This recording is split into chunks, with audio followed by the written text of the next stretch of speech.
the son of Imlah, by whom we may acquire of the Lord. So out of his own mouth, he said that we can inquire of the Lord from this man. Out of his own mouth. But what? But I hate him. Because he tell you right. This is who you want in your life. You want that prophet of the Lord, that man of the Lord in your life. In your life that's going to tell you the right thing to do. This is what you want. Keep going. He said, but I hate him. For he do not prophesy good concerning me. He said he don't prophesy good concerning me. But evil every single time. Why? Because he telling you something that's against what you want to do. That's why you hate Micaiah. He telling you the truth in the Most High and you don't like it. Keep going. And Jehoshaphat said what? Let not the king say so. He said, let not the king say so. Because he knew he was going off. Because he's like, look, you rejecting counsel from the Most High by this man that the Most High sent. Go ahead. Then the king of Israel called an officer. And said what? Hasten. He said, hasten, go ahead. Hasten, that's his name? No, he said hasten. That's a word. That's hasten. Hey, everybody say hey, chill. Go ahead, King. The king of Israel called an officer and said, hasten hither Micaiah the son of Imlah. So he called the man to go and get Micaiah. Now we're going to do some jumping. We got to read all this. Jump down to verse 13. So he went and got Micaiah. So in between those verses, the 400 prophets were still saying, go up. Jump down to verse 13. Verse 13. Uh-huh. And the messenger that was gone to call Micaiah spake unto him. The messenger that went to go get Micaiah spake unto him, saying what? Saying, behold now. He said, behold now. The words of the prophets declare good unto the king with one mouth. So all 400 men was on one consent. He told Micaiah this. Keep going. Let thy word, I pray thee, be like the word of one of them. So he told him, he said, let your word be like theirs. Agree with them. But what did Micaiah say? And keep going. And speak that which is good. So he said, speak good, just like these men. Go ahead, verse 14. And Micaiah said, he said what? As the Lord liveth. As the Lord liveth. Go ahead. What the Lord said unto me. What the Lord say unto me. That will I speak. That's the counselor that you need. You need the counselor in your life that's going to tell you, hey, what the Most High said to me, that is what I'm going to speak. And if you got somebody like that in your life, keep them. You need them. That's why I keep Kyle and Israel and Cornelius and Tabak and Shakar, Nathaniel, Solomon, Yehoshua. And then anybody name that I didn't mention, I keep y'all around. Don't tell me no wrong. Don't agree with me. If I say, man, I ain't nothing but a little pork chop film. Oh man, go ahead. Oh man, I'm booting you off the council team. You got the righteousness stored up. You can debit some of that. Your righteousness stored up. You know you can leverage with the Most High. I know your grace card. Plenty. 800 credit score. When you got an 800 credit with the Most High, you eat that pork chop. No sir. No sir. Go ahead, Ken. You got something? Yeah, let me get 2 quick precepts. Do you have Psalm 101? No. Give me Psalm 101. Give me Psalm 101. Go ahead. And then after that, give me Proverbs 4. Read that real quick. The book of Psalms, chapter 1, verse 1. I'm going right along with King is bringing out. He chose not to get counsel from those 400 men. Chose to deal with them. He said, man, send me a prophet. Read that real quick. Book of Psalms, chapter 1, verse 1. Blessed is the man that walketh not in the counsel of the ungodly. Read it again. Blessed is the man that walketh not in the counsel of the ungodly. Blessed is the man. Jehoshaphat was blessed. He was blessed because he walked not in the counsel. He didn't get advice. He didn't get leadership, counsel from ungodly people. Read that. Nor standeth in the way of sinners. Nor stands in the way of sinners. Nor sitteth in the seat of the scornful. Nor sitteth in the seat of the scornful. Read real quick. But his delight is in the law of the Lord. His delight is in the law. That's why he wanted the prophet. Go ahead. And the law doeth he meditate day and night. Real quick, you Proverbs 4 and 14. All praise to the Most High. We cannot get counsel from wicked people. wicked family members, horoscopes. Just because you've been knowing them 13 or 14 years, that's your best friend. That's your best friend forever, BFF. You can't do that. That makes you wicked. That makes you unwise. Read that real quick. The book of Proverbs, chapter 4, verse 14. Come on. Enter not into the path of the wicked. Enter not into the path. You can't walk with wicked men. You can't walk with wicked sisters. Read. And go not in the way of evil. And go not in the way of evil what? Evil men. Don't go in the way of evil men. Don't go in the way of evil women. If they ain't keeping the law, nobody gives a rat's butt if y'all friends or y'all cousins or that's your mama, that's your don't nobody. The most I don't care about that. Read. Verse 15. Avoid it. Say what? Avoid it. Say what? Avoid it. Say what? Avoid it. You got to avoid these people. You got to avoid. You can't call them. You got to avoid it. You see them coming, go the other way. Read. Pass not by. Don't even pass by them. Turn from it. Turn from it. And pass away. And pass away. I give. All praise to the Lord. They're excellent precept. Excellent precept, man. Jehoshaphat was truly blessed. Because he could have been deceived by them 400 wicked prophets that Ahab brought in there. He said, man, no. He said, I be the prophet of the Lord.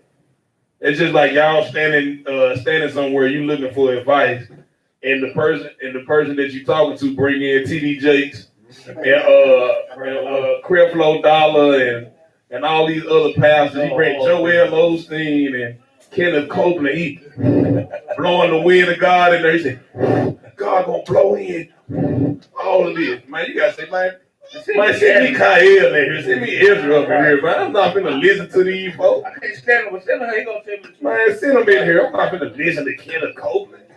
You crazy. Go back to 1 Kings 22.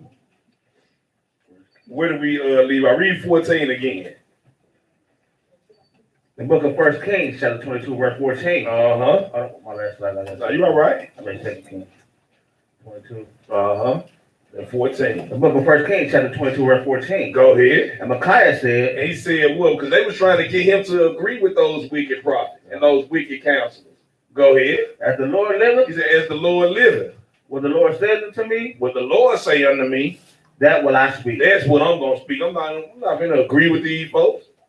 Go ahead, verse 15. Verse 15. So he came to the king. So he came to the king, but check out what Micaiah going to do here. He came unto the king. Go ahead. And the king said unto him, The king said what? Micaiah, shall we go against Ramoth Gilead? Yeah, go ahead. To battle? So he said, shall we go against Ramoth Gilead to battle? So he asked him the same thing that he asked his prophet. Go ahead. Or shall we forbear? Or shall we forbear? Shall we not go? Listen to what Micaiah said. And he answered him. He answered him and said what? Go and prosper. He said, go and prosper. But Micaiah was being sarcastic right here. We're going to find out how he was being sarcastic. He's going to tell you that in the next verse. Because he had already been talking to this king before. He's already been counseling this king. He know this king hate him. He know this king ain't going to listen to him. So he was being sarcastic. You know what? Go. Prosper. Go be great. Go be great. You don't want to hear what I got to say. Keep going. Well, the Lord shall deliver it into the hand of the king. He said, go and prosper. The Lord going to deliver it to the hand of the king. But the king knew he was lying. Read the next verse. And the king said unto him, And the king said what? how many times shall I adjure thee that thou tell me nothing but what is true in the name of the Lord? So he said, how many times I got to tell you? Just tell me what the Most High said. Because he knew he was being sarcastic. He knew he was lying. Read the next verse. And he said, what? I saw all Israel scattered upon the hill. He said, I saw all Israel scattered upon a hill. Go ahead. As sheep that have not a shepherd. As sheep that have not a shepherd. So here his counsel is what he's going to tell him. Keep going. And the Lord said, And the Lord said what? these have no master. These have no master. Go ahead. Let them return every man to his house in peace. He said, let them return every man to his house in peace. Pretty much telling the king of Israel, don't go to war. Send everybody home. Now look at what the king of Israel about to say next verse. And the king of Israel said unto Jehoshaphat, What did he say? did I not tell thee that he will prophesy no good concerning me? But he He said, didn't I tell you? That's why I hate him. He always do this. He didn't want to listen. That's why at first he said, go on, bro. Go on, do what you're going to do. because you don't want to listen anyway. That's why he said that. Read the next verse. Verse 19. And he said, hear thou therefore the word of the Lord. No, this is Micaiah speaking. He said, hear thou for the word of the Lord. He's going to go even further. He got more to say. Thank you. He got more to say to this wicked king of Israel. Go ahead. I saw the Lord sitting on his throne. He said, I saw the Lord sitting on his throne. Go ahead. And all of the hosts of heaven standing by him on his right hand and on his left. He said, I saw the host of heaven standing by him, all the angels on the left-hand side and on the right-hand side. Go ahead. And the Lord said, And the Lord said what? who shall persuade Ahab? See, the Most High even got tired of Ahab because Ahab kept rejecting counsel. He said, who gonna persuade Ahab? Right. Go ahead. That he may go up and fall in Ramoth Gilead. That he may go up and fall in Ramoth Gilead. So now the Most High said, oh, you know what? You don't want to listen to my counsel? I'm finna trick you now. I'm finna make you do what you want to do. Because you didn't want to hear me. Keep going. And one said on this manner. So one of the angels said, okay, I'm gonna do it like this. I'm gonna go down here and persuade them like this. Go ahead. And another said on that manner. Then another angel came and said, no, I'm gonna do it like this. I'm gonna make them such and such, such and such. Keep going. And the Lord said, in Verse 21, 22, 21. 21. And there came forth a spirit. And then it came forth a spirit. And what did this spirit say? And stood before the Lord. This spirit stood before the Lord. Go And ahead. said, And said what? I will persuade him. So that spirit said, I'm gonna persuade him. I'll do it. Keep going, verse 22. And the Lord said unto him, And the Lord said unto him, what? wherewith? Wherewith or how? How you gonna do it? Go ahead. And he said, I will go forth, He said, I will go forth. and I will be a lying spirit I will be a lying spirit. Go ahead. in the mouth of his prophets. In the mouth of all That's his prophets. That's what the spirit, the Most High, they up in the heavens having a discussion about Ahab. The Most High tired of Ahab. I gotta ask. Go ahead. So this spirit is talking to the Most High. Talking to the Most High. Advising the Most High. He gonna lie to him. Yes. Get into his prophet's head and lie to him. Yes. The lying spirit. Yeah, give him the, Yes. so give him the precept, and I think it's a rock where the Most High had created some spirits for vengeance. Come. Which one is that? I got it highlighted. Sirach. You said Sirach 39? Okay. I got it highlighted. I just don't know which one it is. Sirach 39. Yep, 28. Uh-huh. Yep. Book of Sirach 39, verse 28. Uh-huh. There be spirits that are created for vengeance. You see that? There be spirits that are created for vengeance. I don't know if y'all remember the story when David pissed off the Most High and he sent the angel, and the angel stood up in the sky and pulled the sword out. As long as the angel had the sword out, he had everybody in the land dying of a disease. And then when the Most High told him, said, that's enough, stay thy hand. I had to put the sword back down. He creates spirits to do things like that. Most High code. So it says, there be spirits that are created for vengeance. Go ahead. Which in their fury lay on sword stroke. Which in their fury, they're going to lay on sword strokes. Go ahead. And in the time of destruction. And in the time of destruction, they pour out their force. they're going to pour out their force. They were created to do this. It's like when the Most High sent a destroyer in Egypt and killed all the firstborn sons. That angel's job was to do that. That's why he was called the destroyer. That was his job. Keep going. And appease the wrath of him that made them. You see that? Appease the wrath of him. So the Most High, like, all right, you gonna satisfy me in the wrath portion right here. You gonna satisfy me in the. You got angels that's gonna bless, and you got angels that's gonna destroy. You got angels that's gonna curse. All of these things. The Most High had made them to do these things. You got something? Give me Psalm 79:48. 79:48.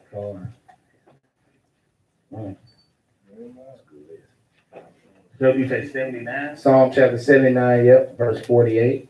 I don't got 48.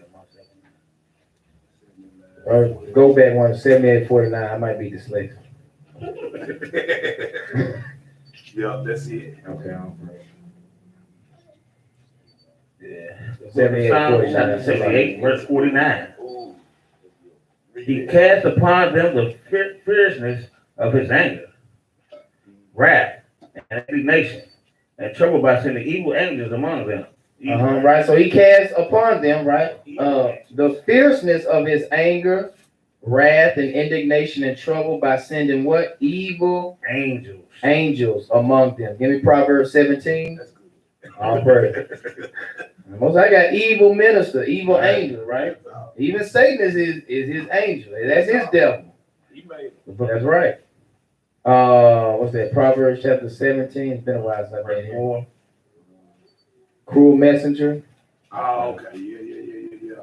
Is it verse 11? That's 11. Yeah, evil man seek along Go ahead. Yep. the book of Proverbs chapter 17, verse 11.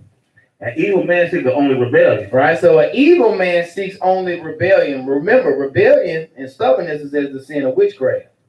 Was not the king of Israel Ahab a rebellious man? Read his stories. This man was evil as hell.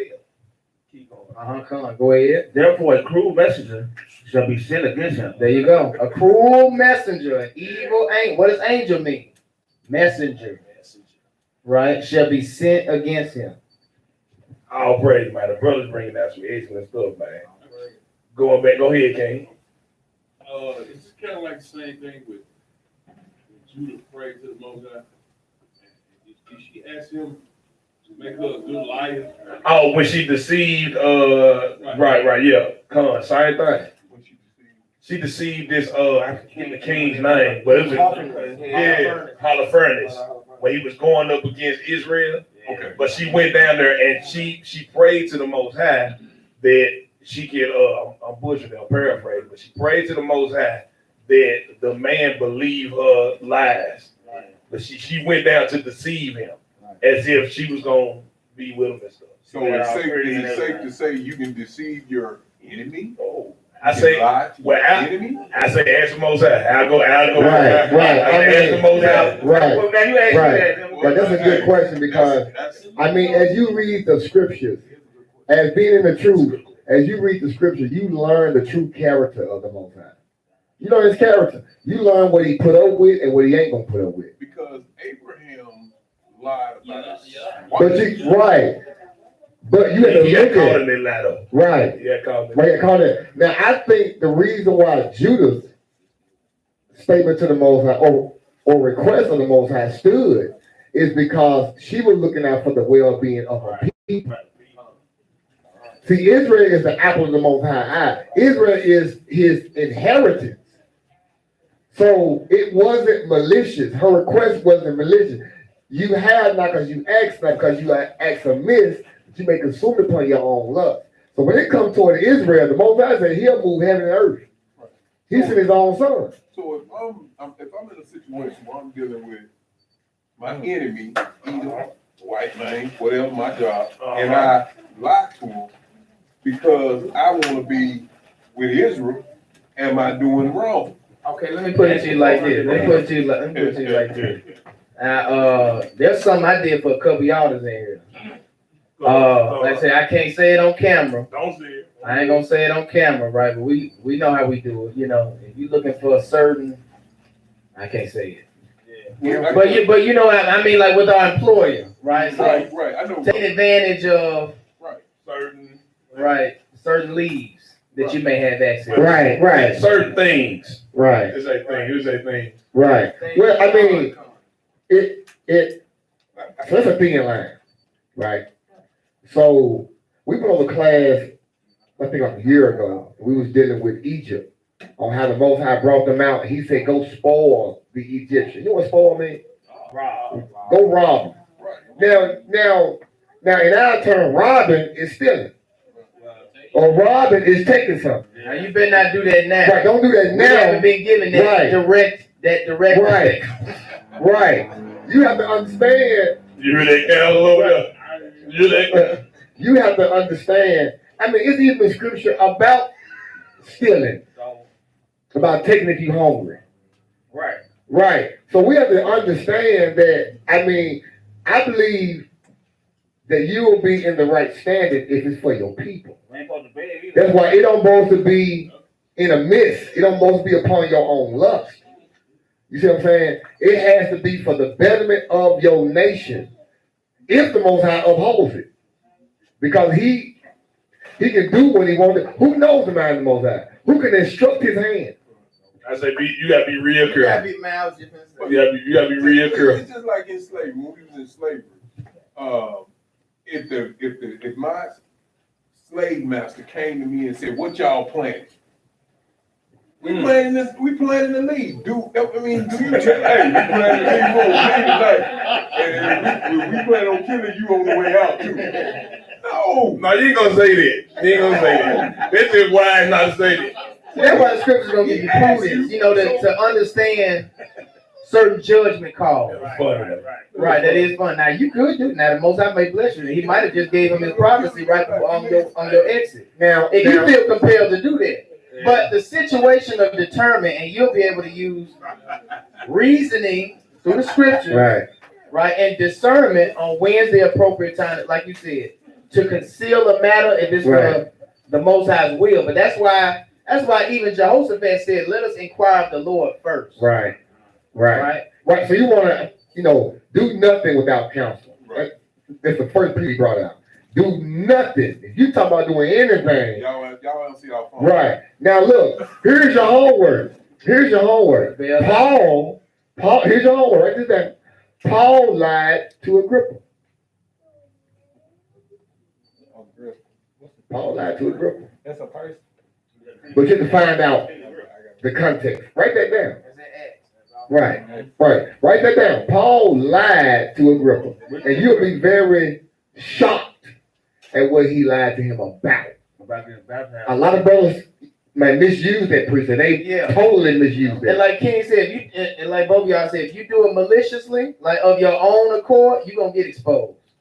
Right? Even if you think that you're doing it for a righteous cause and you think you can justify it through precept, if you do it maliciously, not at the counsel of the Lord, like you said, that's very dangerous. It's very hazardous. It's a thin line. A real thin line. It's like when we had that class, trying and tempting. Right. There's a thin line between trying the Most High and tempting the Most High. And it's the same thing in this regard. Like when you to deceive and to lie, it's a thin line. There might be words of a lesson that we got no material. Just talk about this, just that, that thin line between, the Most High had using people to lie, using spirits to lie even. And then used Judah. You know what I'm saying? She prayed and she deceived the king and prevailed. So it's a thin line. Let's go back to, y'all can't finish on that? Let's go back to 1 Kings 22 and finish that up. Let's see, where were we on there? Let's see. Is that 22? We was at read verse 21 again. Read verse 21 again. Go ahead, Jay. First Kings 22:21. The book of 1 Kings, chapter 22, verse 21. They came forth their spirit. They came for the spirit. Go ahead. And stood before the Lord. So this is a vision that Micaiah had seen. Go ahead. And said what? I will persuade. I'm gonna persuade him. Go ahead. And the Lord said unto him, wherewith? Saying wherewith or how? How you gonna do it? Go ahead. And he said, what? I will go forth. He said, I will go forth. And I will be a lion spirit in the mouth of his prophets. And I'm gonna be a lion spirit in the mouth of all his prophets. Go ahead. And he said what? Thou shalt persuade him and prevail also. So the Most High told that spirit, he said, I like what you just said. You're going to go and do it, and you're going to prevail also in doing it. Go ahead. Go forth and do so. Go forth and do so. Verse 23. Now therefore. This is back when Micaiah is talking to them. Go ahead. And therefore. He said, now therefore. Behold. The Lord hath put a lion spirit in the mouth of all these thy prophets. He said, the Lord has put a lion spirit before all these your prophets. All 400 of them. He made all of them liars. Go ahead. And the Lord hath spoken evil concerning thee. And the Most High has spoken evil concerning thee. So once he had said this, the king of Israel burning up. He hot. Because some people do not like right counsel. He is burning up. Even his people burning up. And it's gonna prove how they burning up in the next verse. Read the next verse. But Zedekiah, son of son of Kenana, Kenana, go ahead. Kenana, Yep. The son of Kenanah, go ahead. Went there. Went near and did what? Smoked Micaiah. And he smoked Micaiah. He fired on him because he told him what was right. He got mad and fired on Micaiah. And smoked Micaiah on the cheek. And he smote him on the cheek. Go ahead. And said, What? He mocked him. which way went the Spirit of the Lord from me to speak unto thee? So he mocked him. He done fired him. He said, oh man, I'm tired of this nigga Micaiah with this counsel that he got. He was bam. Now which way the Spirit went now? Fired on him. Boy, if that ain't our people right That's there. Israel. That's Israel. Oh, the Spirit told you that. Thank you. Bam. What did it say that? Did the Spirit Spirit tell you I'm finna. Did the Spirit tell you I was gonna spring on your ass? This is what we do. This is Israel all day long. We hate counsel. We hate right counsel. I'm gonna be real with you. Everybody in this room has been through this before. Somebody tell you something right, you were being rebellious as hell. I know I've been there. I was like, nah, hell no. But I was wrong, but I had to sit back and look. I'm like, damn, they right. I'm tripping. But this Israel for you. Give me, I'm done with this. Give me Isaiah 30. See, because Israel, they don't want to hear no counsel, especially the dude that fired on Micaiah. He didn't want to hear that. He didn't want to hear that. This is what they want. Isaiah chapter 30, verse 8. The book of Isaiah, chapter 30, verse 8. Uh-huh. Now go, write it before them in a table. So the Moses said, now go, write it before them in a table. Go ahead. And note it in a book. And note it in a book. Put it in a book. That it may be for the time to come forever and ever. That it may be for the time to come and forever and ever. Go ahead. That this is a rebellious people. This is a rebellious people. This is Israel. They don't want to. They don't want to hear the Most High. They rebellious. Go ahead. Lying children. Lying children. Go ahead. Children that will not hear the law of the Lord. Children that will not hear the law of the Lord. 400 prophets lied to that man and told that man, oh man, the Most High finna deliver it in your hand. They just lied on the Most High. All 400 of them. Keep going. Which we say. Now these children, they don't want to hear Micaiah though. They ready to hit him in the job. Keep going. Which say to the seer. Which say to the seers what? See not. See, seers is another word for prophet. It says see not, prophesy not. It's going to say it in the next line. Go ahead. And to the prophet. And to the prophets. Prophesy not unto us right things. It says prophesy not unto us right things. Don't tell me what's right. Go ahead. Speak unto us smooth things. But give me them smooth things. Make me feel good. Like the dude on Players Club. Say something to make me feel good. That's what Israel want. Keep going. Prophesy deceits. Prophesy deceits. Lie to me. Go ahead.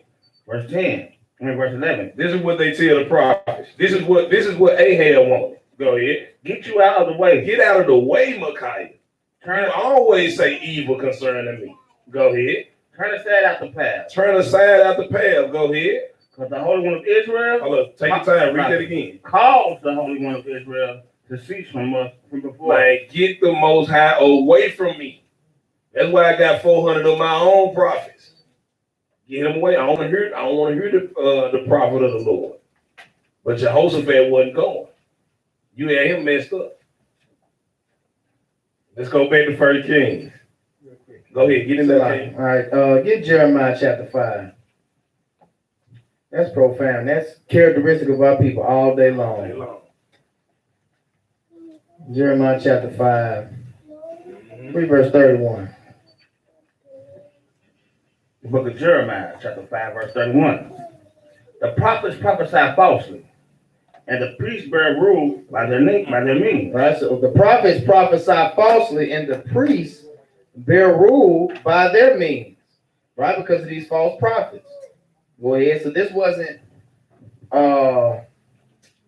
this wasn't a edict or anything that the Lord had approved of. Right, He didn't establish this. Right, this is something that men are doing. Right, because they love to hearken unto lies. Go ahead. My people love to have it so. He said what? And my people love to have it so. He said my people love to have it so. Go ahead. And what will ye do in the end thereof? So we turn unto fables instead of the truth. We have itching ears to have smooth deceits, right? Prophesied into our ears, right? He said, my people, they love it like this. Give me Jeremiah 23. Come on. We despise the truth and bring shame unto ourselves. That's why the Most High renders these judgments on us, right? Strange punishments. You wonder why you're going through what you're going through? Sometimes, right? Sometimes it is of the Lord. You got to evaluate it and do a reflection, right? That the Most High may be giving you over to your own ruin, right? Jeremiah chapter 23. Read verse 16, 17.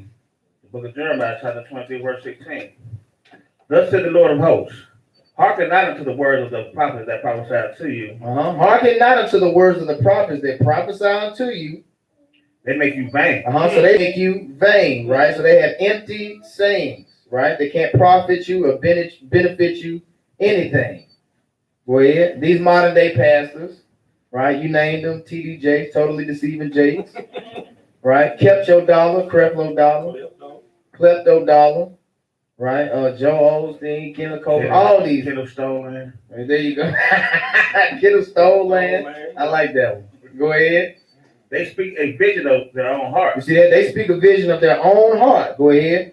And not out the mouth of the Lord. Right, so with their own vain imagination, their own opinion, right? It's not out of the mouth of the Lord. And this is what Israel wants. That's what they want. Exactly. Prophesy unto us lies. Speak unto us smooth things. Read verse 17. Verse 17. They say still unto them that despise me. Right, so they continue to orate, right, unto an audience of ungodly persons that despise the Most High.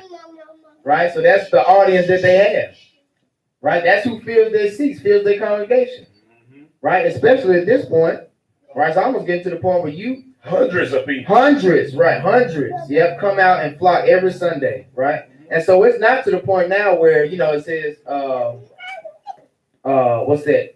Daniel chapter 12, knowledge shall go to and fro, yes. And what knowledge shall increase, yes. Right? So the truth's going to and fro. It's pretty much at the point now that you can't see it.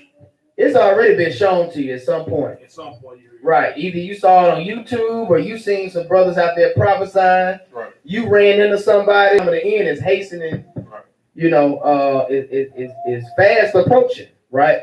That's why I said they say still unto them that despise me, a congregation of evildoers. Go ahead. The Lord has said, you should have peace. Oh yeah, we're gonna have peace, right? You open up your mailbox, you're gonna receive a blessing, right? As soon as you get home. Right? Put some of this miracle water on your bills. Get this magic or whatever it is, this anointed cloth. Exactly, right? So you shall have peace, right? Go ahead. And they say unto one another, and they say unto everyone that walketh after the imagination of his own heart. Right? So they say unto everyone that walks after the imagination, do whatever the hell they want to do. Go ahead. No evil shall come upon you. That's why they don't tell them to repent. No evil shall come upon you. The Lord loves you. He's going to bless you. You sow a seed into the ministry. What was that pastor that told a gay man, the Most High love you and God made you that way? I know his name. I can't remember his name. It was a major pastor. Wasn't that over here off of What's his name? I don't know his name. It was one of them major pastors. I don't think it was here, but it might have been here too, though. It was here. But it was he said, God made you that way. You made me think about that because it might have been. Now I don't want to put it on nobody if I'm not sure, but I know it was a pastor that said. And Ezra made me think about it simply because you said that's why when they go to those churches, they're not telling people to repent. Go ahead, Case. No, that's right. That's pretty much it. They tell you come as you are and stay as you are. A nigga. Stay a nigga. Stay a murderer, a thief, a liar, a homosexual, a whore, whoremonger. Don't matter. That's right. They increase their hands. They strengthen their hands. Go ahead and read verse 18 and 19 real quick. Salah. Verse 18. Well, who have stood in the counsel of the Lord? Right. Who have stood in the counsel of the Lord? Right. And we read that earlier in Psalm 94:16. Who shall stand up for me against the evildoers, against the workers of iniquity? Who's gonna do it? Who really wants to hear the counsel of the Lord? When we go out there and prophesy, they scatter like roaches. Try to stop it. Right. Call the police. Exactly. All we doing, we just bringing the word of the Lord. Go ahead. and have perceived and heard his word. And have perceived and heard his word. Go ahead. Who have marked his word and heard it. Right? Who has marked his word and heard it? Go ahead. Verse 19. Behold, a whirlwind of the Lord is gone forth in You fury. see that? So that's when that judgment comes. A whirlwind, a disaster in your life. Whether it be personalized or whether it affect, a multitude. A whirlwind is gone forth in fury. Go ahead. Even a grievous whirlwind. Even a grievous whirlwind. Go ahead. It shall fall grievously upon the head of the wicked. Right? So we may suffer, but it's going to fall grievously. It's going to devastate upon the head of the wicked. All praise to the Most High, man. These brothers bringing out some excellent points. For real. Get some counseling, y'all. Make sure it's from the Most High. For real, for real. Yeah, let's go back to the first Kings. The Kings got they got some stories. If y'all ain't read First Samuel, Second Samuel, both of the Kings, the Chronicles, man, I implore y'all to go back and read them. It's some good stories in here, some good life lessons, all of that. And go and read it. First Kings chapter 12. Let me get that with you. Chapter 12. Yep, First Kings 12. Now we're gonna go to Jeroboam and see how he didn't want to hear no counsel. Jeroboam. Start at verse 1, 1 Kings 12. Book of First Kings, chapter 12, verse 1. Go ahead. And Rehoboam And Rehoboam, go ahead. went to Shechem. He went to Shechem. Shechem. Uh-huh. For all Israel were come to Shechem to make him king. So not Jeroboam, but Rehoboam, Salaki. Rehoboam. He went to Shechem because he was going to be made king. This is after Solomon had passed. Go ahead, verse 2. I'm going to say real quick, you have Rehoboam for the southern kingdom and Jeroboam for the northern kingdom. Right? Rehoboam was Solomon's son. Right? So like you said, it was prophesied that there would be a split in Israel, right, immediately after Solomon's reign. Yep. Jeroboam was northern kingdom and Rehoboam was southern kingdom. Right, and you can find in that reference where Ezra's talking about in the chapter right before that. First Kings 11, all those things that Solomon did with those women and setting up altars and groves and different things like that. That was the start of the split. So if you want to know the history of the background, start there. It started when the Most High said, "I'm gonna separate." First Kings 11. So go back and read that. He told Solomon that, look, but for David's sake, I'm gonna leave one. I'm gonna leave the southern kingdom, the kingdom of Judah. But everybody else, I'm gonna break them off. So you see how, like, even with the righteous, even with Solomon, right? Even in, was that he had a, slip, a miscalculation, a misjudgment. He let that flesh get the best of him, having all them women. Now it tells you in the scriptures that, the 144,000, if we're part of that category, us men, say we won't be defiled with women, right? Of course, physically and spiritually, right? Contaminated with certain doctrines, and also being defiled with, because we see the dire consequence that resulted. See, he spared Solomon, like you said, because of the oath that he gave to David. Right, but he punished him in his successive generation, right? And so we're a result of that now. So there's grave consequences. Like I said, when we deviate. All praise. So go back and read that, y'all, for your reference. For those that might be confused on why that happened in that split. So read First Kings, read the whole chapter. Chapter 12, we read verse 1. It says, and Rehoboam went to Shechem, for all Israel were come to Shechem to make him king. This is after Solomon had passed. Go ahead, verse 2. Verse 2. And it came to pass. And it came to pass. Jeroboam the son of Nebat. So when Jeroboam, the son of Nebat, go ahead. Who was yet in Egypt, go ahead. Heard of it. So he heard that he was about to be made king. Go ahead. For he was fled from the presence of King Solomon, and Jeroboam dwelt in Egypt. Okay, so it says, for he was fled from the presence of the King Solomon, because King Solomon wanted to kill Jeroboam. So Jeroboam left and went into Egypt. Go Go ahead, verse 3. They that sent and called him, that they sent and called him, Okay, they sent and called him. Go ahead. and Jeroboam and all the congregation of Israel came. So Jeroboam came back because Solomon had passed. So now he had to run for his life. He came back. Go ahead. And spake unto Rehoboam, saying, He spake unto Rehoboam, the new king, saying what? Thy father made your yoke grievous. Read that again. Thy father made our yoke grievous. There you go. It says, thy father, talking about Solomon. He talking to the new king. He says, thy father made our yoke grievous. Hey, take him out. It says, thy father made our yoke grievous. Go ahead. Now therefore make thou the grievous service of thy father, Uh-huh. and his heavy yoke which he put upon us. And he said, make that yoke that he made grievous upon us, and the yoke, go ahead, lighter. So he's asking the new king to make their yoke lighter. Make it easier on me. Go ahead. And we will serve thee. He said, and we gonna serve you. Go ahead. And he said unto them, And he said unto them what? Depart, He said, depart yet for 3 days, for 3 days. and come again to me. Then come back. Go ahead. And the people depart. So he said, leave for 3 days and let me think about this. So within those 3 days, he gonna get some counsel. So let's see what happened. Keep going. And King Rehoboam The king Rehoboam, go ahead. consulted with the old man. Stop right there.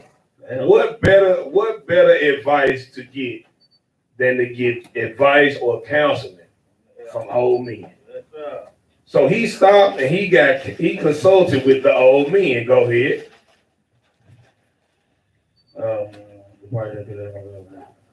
Okay, the king Rehoboam consulted the old man He consulted with the old men. Go ahead. that stood before Solomon, his father, while yet he lived. It says that stood before Solomon his father while he yet lived. So these old men was with his daddy. So if you're gonna listen to anybody, you know your father was a wise man. And you know he had these old men with him. This is somebody you ought to listen to. They stood with your father. So he asked him, what is it that he should do concerning this grievous yoke upon Jeroboam? Go ahead. Let's see what the old men said. And said, How do ye advise that I might answer this people? He said, he said to the old men, so what do y'all think I should do concerning this matter? Keep going. And they speak unto him, And they spake unto him, saying what? If thou wilt be a servant unto his people this day, He said, if they tell him the new king, if you be a servant to this people this day, go ahead. Pay attention. Verse 7. Uh-huh. And they spake to him, saying, If thou wilt be a servant to his people this day, If you will be a servant to this people this day, and will serve and them, will serve them, go ahead. and answer them, And answer them according to how they answered you, go ahead. and speak good words to them, And speak good words to them.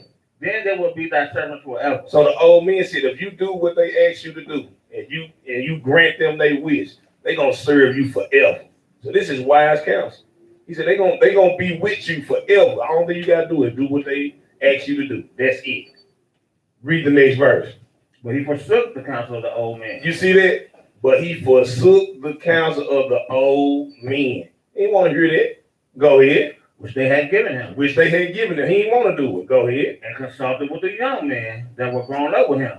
He consulted with the young men that grew up with him. They don't know nothing. They know just as much as you. Right, the homies. You went and asked. You didn't want to hear the old men. You didn't want to hear the elders. But you wanted to go and get information from your partners that you grew up with from phone them. That's who you want to get your information from. Wicked as hell. Keep going. And which stood before him. And we stood before him. Go ahead. And he said unto them, And he said unto them, go ahead. What counsel give ye that we may answer this So people? we asked him what we need to do with these people. Go ahead. Who has spoken to me, saying, Saying what? Make the yoke which the Father did put upon us lighter. So and all they said was make it lighter. But what y'all saying? Go ahead. And the young men that were grown up with him They grew up with him. Go ahead. spake unto him, saying, Saying what? Thus shalt thou speak unto this people This is what you need to say to this people. that spake unto thee, saying, Saying what? Thy Father made our yoke heavy, Your father made our yoke heavy. Go ahead. but make thou it lighter. But make it lighter for us. Go ahead. Thus shalt thou say unto them, This is what you need to say. Listen what his homies, these young folks said to him. What did he say? My little finger shall be thicker than my father's loin. You see that? That's folly, man. They said, my little finger gonna be thicker than your father's loins. Go ahead. Meaning what? He gonna make it heavier. We gonna read it in the next verse. And now, whereas my father did lay you with a heavy yoke, I will add to your yoke. He said, I'm gonna add to your yoke what you asked me, and I'm gonna go even further. Go ahead. My father had chastised you with whips. My father, he chastised you with whips. Go ahead. But I will chastise you with scorpions. But I'm gonna chastise you with scorpions. So he forsook the counsel of the old men and went and got the counsel of the young men.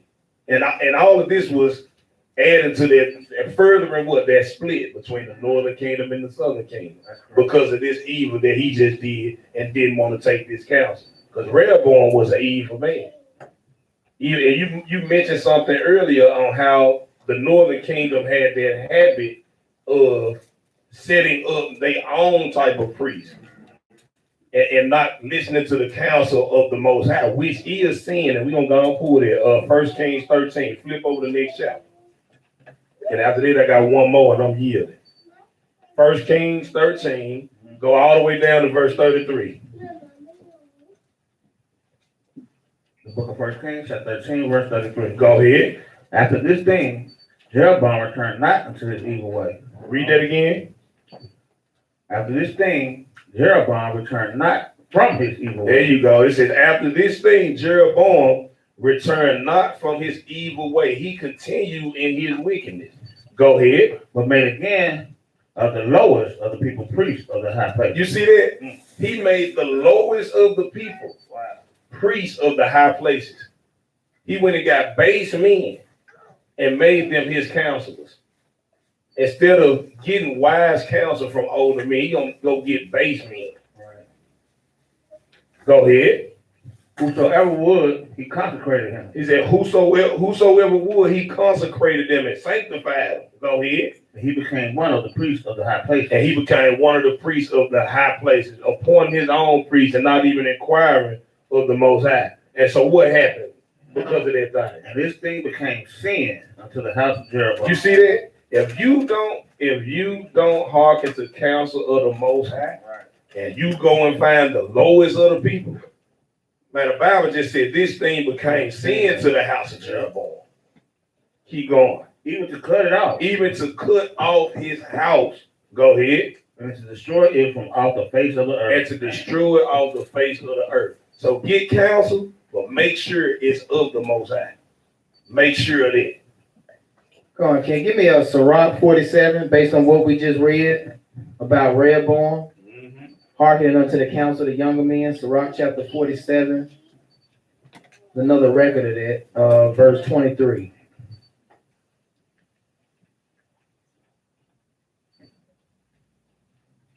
Go ahead. The book of Sirach, chapter 47, verse 23.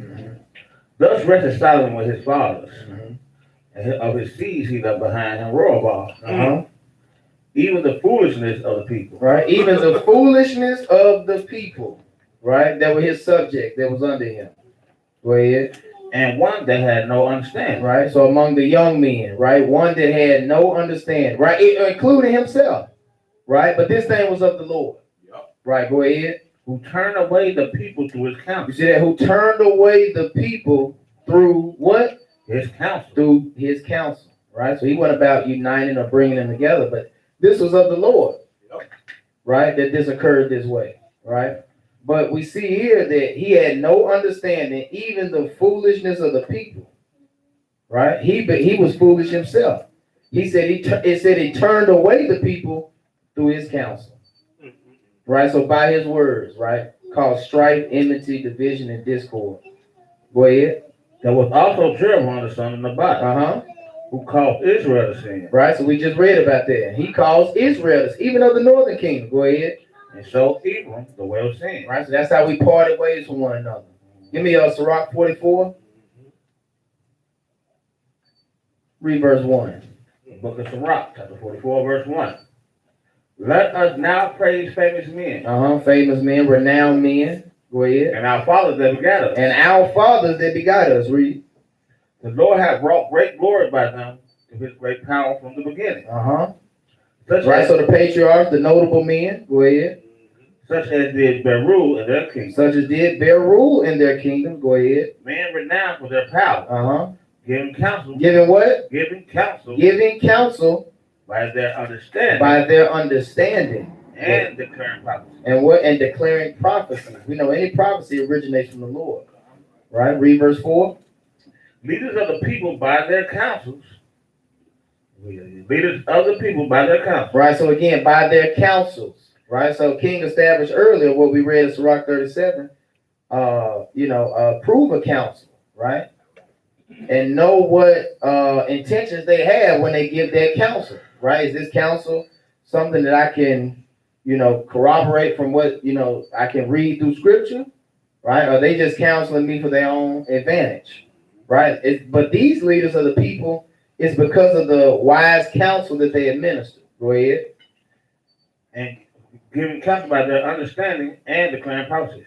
Okay, my bad. Leaders of the people by their counsel and by their knowledge of learning meet for the people. Right, and by their knowledge of learning, right, that was meet, that was opportune, that was convenient for the people, right? They didn't think about just themselves, right? They weren't selfish. They thought of, they considered the people, right, and giving their counsels, right, based on their learning, right, for their benefit.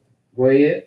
Wise and eloquent are their instructions. Right, so wise and eloquent are their instructions, right? So we see the outcome of Rehoboam, right? He didn't consult with the older men who would have counseled him wise regarding that situation, but he went to them young folk, them young men, right? That was of his age, that he grew up with. He was familiar, right? He went to Phonil. Right? We see how that turned out. Right. I just got one more, and then I'm yielding the floor. So the moral of what I'm bringing out today is Proverbs 19. Proverbs 19, 20, and 21.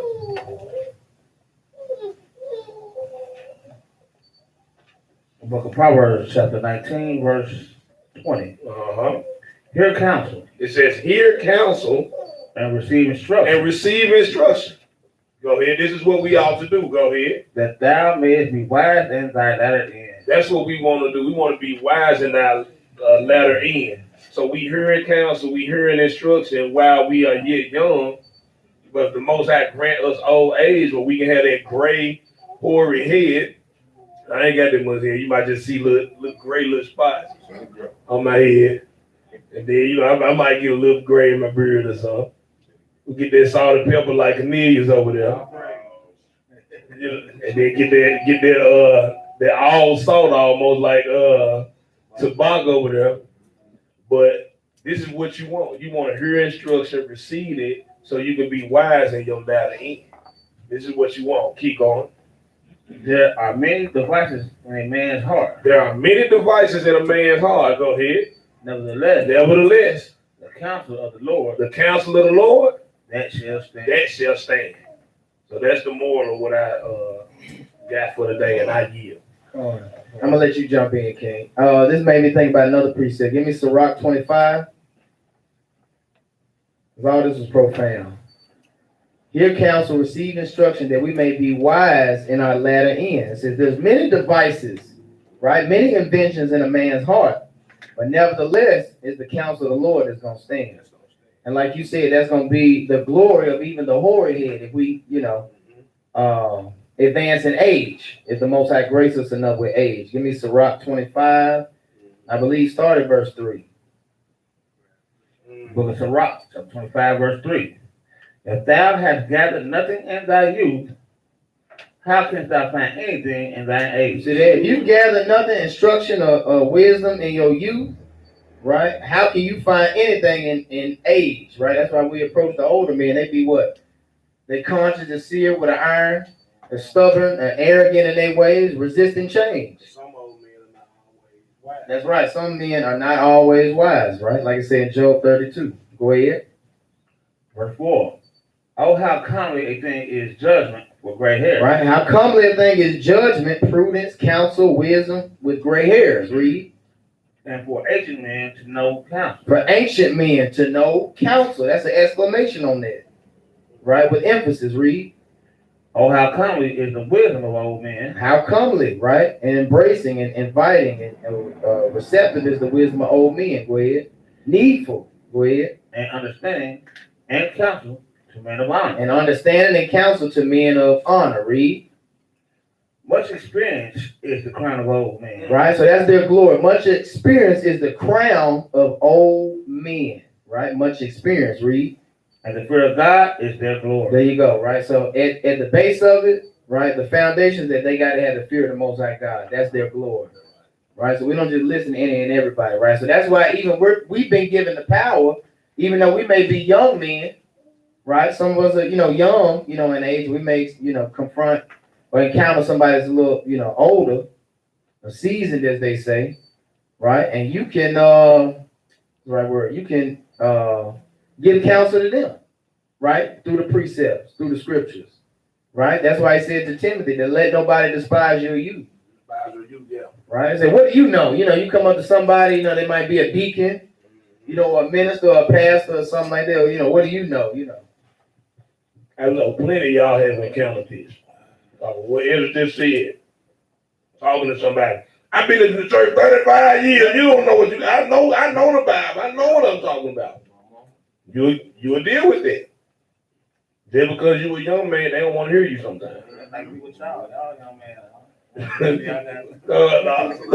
I yield though. Right. What do you think? Unless you had more. All praise to the Most High. I want to deal with Christ, with counsel.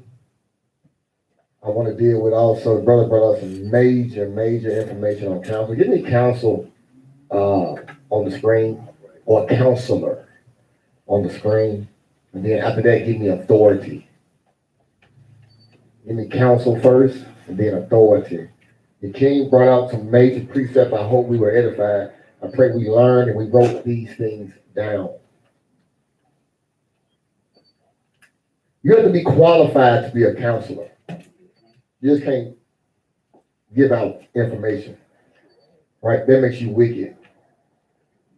You have to be approved of the Most High and a law keeper to give counsel. What is a counselor? Yeah, counselor. A counselor. While he get that, let me land it back on what you're saying. All praise to the Most High. You do have to be approved to be a counselor. Right. I'll tell you something. You can go to college. You can get a degree in psychology. You can go get your master's and your doctorate. Mm-hmm.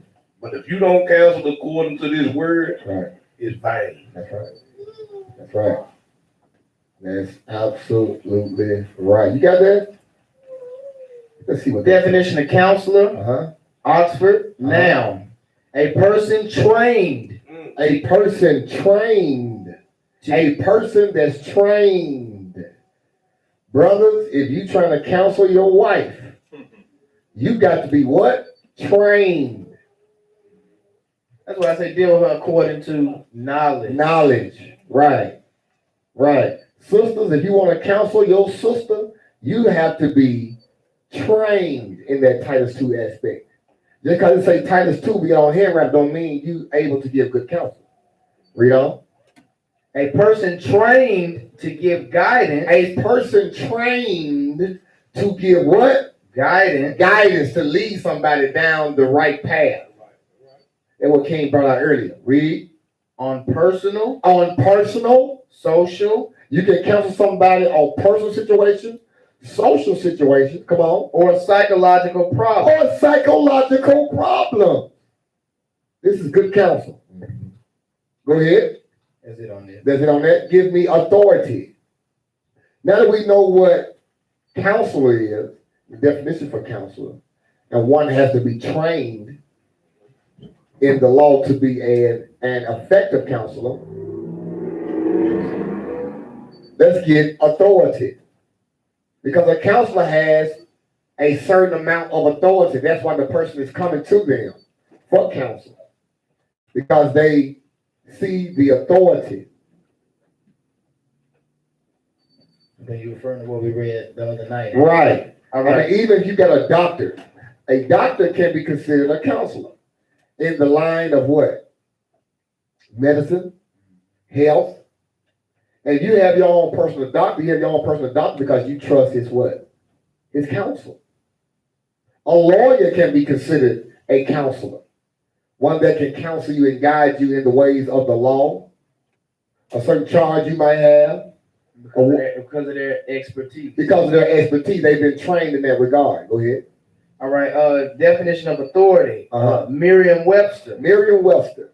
The power to give orders. The power to give orders. Or make decisions. Or make decisions. The power or right to direct or control someone or something. Read that part again. The B part. The power or right to direct. Direct, guidance, counselor. To direct, lead, guide. Come on. Or control someone. Or control someone. Or something. Or something. Get more on it? Okay. Another definition of authority. Merriam-Webster still. Come on. Power to influence. Power to influence. A counselor is good at influencing. Or command thought. Or commanding a certain thought in you. Opinion or behavior. Or a certain opinion. Is it on that? Or behavior. Or behavior. Give me Isaiah 9:6. Isaiah 9:6. Christ, or who the world ignorantly calls Jesus Christ, Yahweh Hamashiach. He was the number one counselor. We're going to see aspects on how, we're going to see different ways on how he counseled. Read that. The book of Isaiah, chapter 9, verse 6. Come on. For unto us a child is born. For unto us, Israel, come on, a child is born. Unto us a son is given. Read. And the government shall be upon his And shoulders. the government shall be upon his shoulders. The authority shall be upon his shoulders. Come on. And his name shall be called Wonderful. His name shall be called Wonderful. Come on. Counselor. Counselor. Read. The mighty God. The mighty Elohim. Read. The everlasting The Father. everlasting Father. The Prince of Peace. The Prince of Peace. I want to hone in on that word counselor.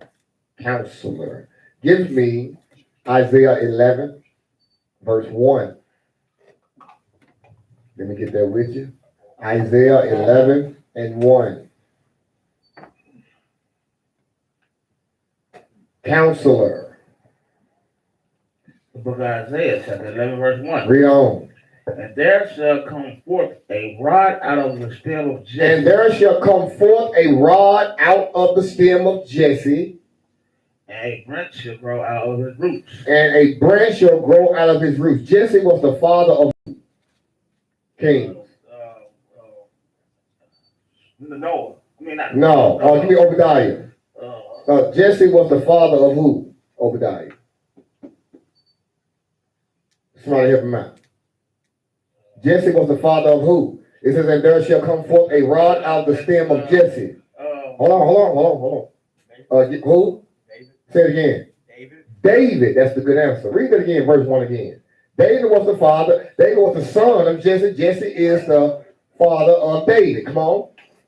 And there shall come forth a rod out of the stem of Jesse. Out of the lineage or genealogy of Jesse. Read. And a branch shall grow out of his roots. Read. And the Spirit of the Lord shall rest upon him. This is speaking of Christ, Yahweh Hamashiach. And the Spirit of the Lord shall rest upon him. Come on. The Spirit of wisdom. The Spirit of wisdom. This is a picture of the baptism of Yahweh. When he came out of the water, the dove which represented the Holy Spirit, it came down and it rested on him. Come. Read on.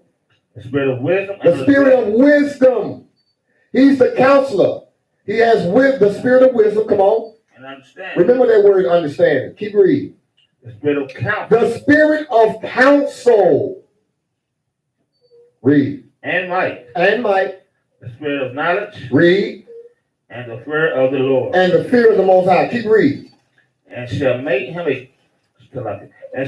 of quick understanding. And shall make him quick make him of quick understanding in the fear of the Lord. in the fear of the Most High. And he shall not judge after He shall the sight. not judge after the sight of his eyes. This is what men do. This is what we do. This is why he's the wonderful counselor. Because he's not going to give counsel according to what he sees with his eyes, like we do. Oh, he ain't right. Look at his haircut. Oh, she ain't right. Look how short her dress is. This counselor is not going to behave in that fashion. Keep reading. He shall not judge after the sight of his And eyes, he shall not judge after the sight of his eyes, neither reprove after the hearing of his ears. and he shall not correct even after the hearing of his ear, what he heard through the grapevine. He's not going to do that. This is the wonderful counselor. This is the one we're waiting on. Keep reading. But with righteousness. But with what? But with righteousness. What is righteousness? The law. But with righteousness, shall he judge the poor. he gonna judge the poor. And reprove with equity. Read. And reprove with equity for the meek of the earth. For the meek of the earth, the humble, come on. And he shall smite the earth with the rod of his mouth. And he shall smite the earth with the rod of his mouth. And with the breath of his lips. And with the breath of his lips. Shall he slay the wicked. Shall he slay the wicked. This is the great counselor. The great counselor. Okay? Now, let's see some ways how he counseled. Give me Mark 10. Give me Mark 10. Oh, did I get it with you? Mark chapter 10.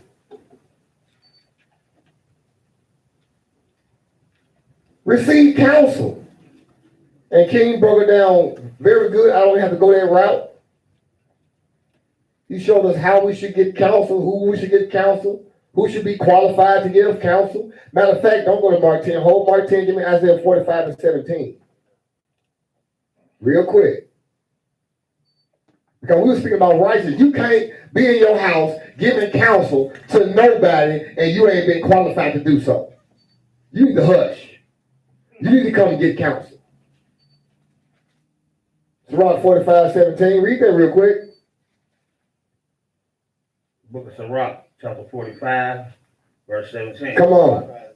No. Sirach. Isaiah first. I'm sorry, Salakia. Sirach 45:17. I know it sounds like Isaiah. Sirach 45:17, real quick. You go on, say. Ecclesiastes.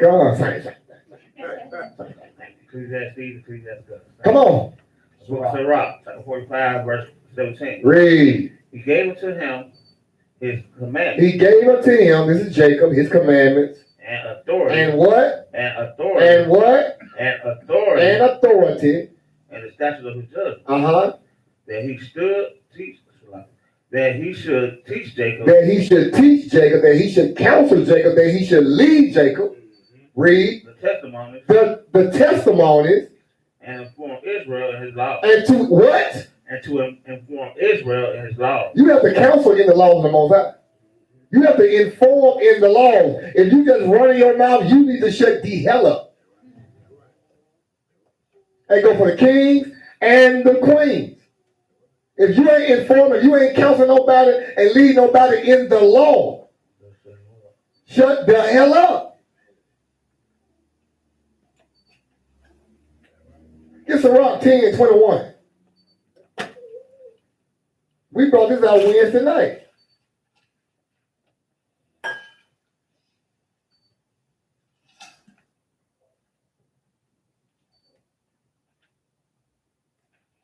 Book of Sirach, chapter 10, verse 21. Come on. The fear of the Lord goeth before the obtaining of authority. Read it again. The fear of the Lord goeth before the obtaining of authority. Read.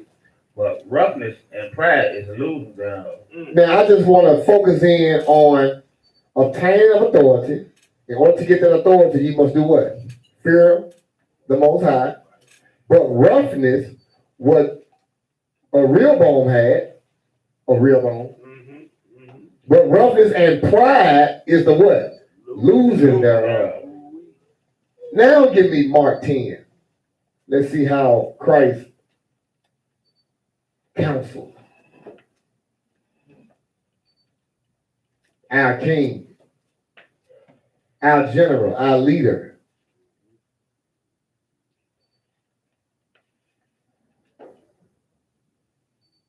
That's Mark 10, start at verse, let me get it with you. Read verse 46. This story day. The book of Mark. King brought the story, we're going to break the story up today. Read on. The book of Mark, chapter 10, verse 46. Come on. And they came to Jericho. Uh-huh. And as he went out of Jericho with his disciples Uh-huh. and a great number of people, blind Bartimaeus. Uh-huh. The son of Timaeus, Uh-huh. sat by the highway side bed. He was doing what? Sat by the highway side bed. He was begging. He was seeking counsel. He wanted some help. You know? Because that's what you do when you want counsel. You're looking for advice. You're looking for somebody to lead and guide you. You're looking for some help. Read on. And when he heard that it was Jesus of Nazareth, And when he heard that it was Hamashiach, or the word called Jesus Christ, he began to cry out. he began to cry out. The same way, I think the brother brought out earlier, the king brought out earlier, he said, man, all these 400 men, man, I want to hear them, man, find me a prophet. He had heard about Christ. He heard he was in the area. He cried out, hey, help me. Help me, please. Read on. He began to cry out and say, Jesus, the son of David. Uh-huh. Son of who? The son of This David. is the counsel we just read about. We just read about this counsel in Isaiah 28, 29. In Isaiah 11 and 1 through 4. The son of David. The son of David. Read on. Have mercy on me. Have mercy on me. Read. And many charged him that he should hold his peace. Come on. But he cried the more a great deal. He cried the more a great deal. Come on. Thou son of David, have mercy on me. Go thou. Oh, read again. But he cried the more a great deal. He cried the more a great deal. Come on. Thou son of David, Uh-huh. have mercy on me. Have mercy on me. Come on. And Help me. And, Read. And Jesus stood still, Uh-huh. commanded him to be called. And they called the blind man, saying unto him, be of good comfort. Be of what? Be of good comfort. Be of good comfort. This is counsel. Rise. Hold on. Be of good comfort. This is counsel. Read. Rise. Right. That is counsel. That is good advice. This is good advice. In his position, he judged the situation. He's judging this situation. That's counsel. When you can sit back and look at a situation and judge it and give the person who's suffering good advice. What did he say again? Go ahead. He said, be of good comfort. Chill. Chill. Calm down. And rise. And rise. Let's see what he does. Come on. He calleth thee. He calleth thee. And he, casting away his garment, rose. And hold on. And he cast away his garment. Read. Rose. And came to Jesus. Read. And Jesus answered and said to him, Come on. what wilt thou that I should do unto thee? That's what we do. When we got a brother or sister coming to counsel, we first listen to what's going on. Listen to the call. Right, we listen to the call. Now, what's going on, brother? Or what's going on, sister?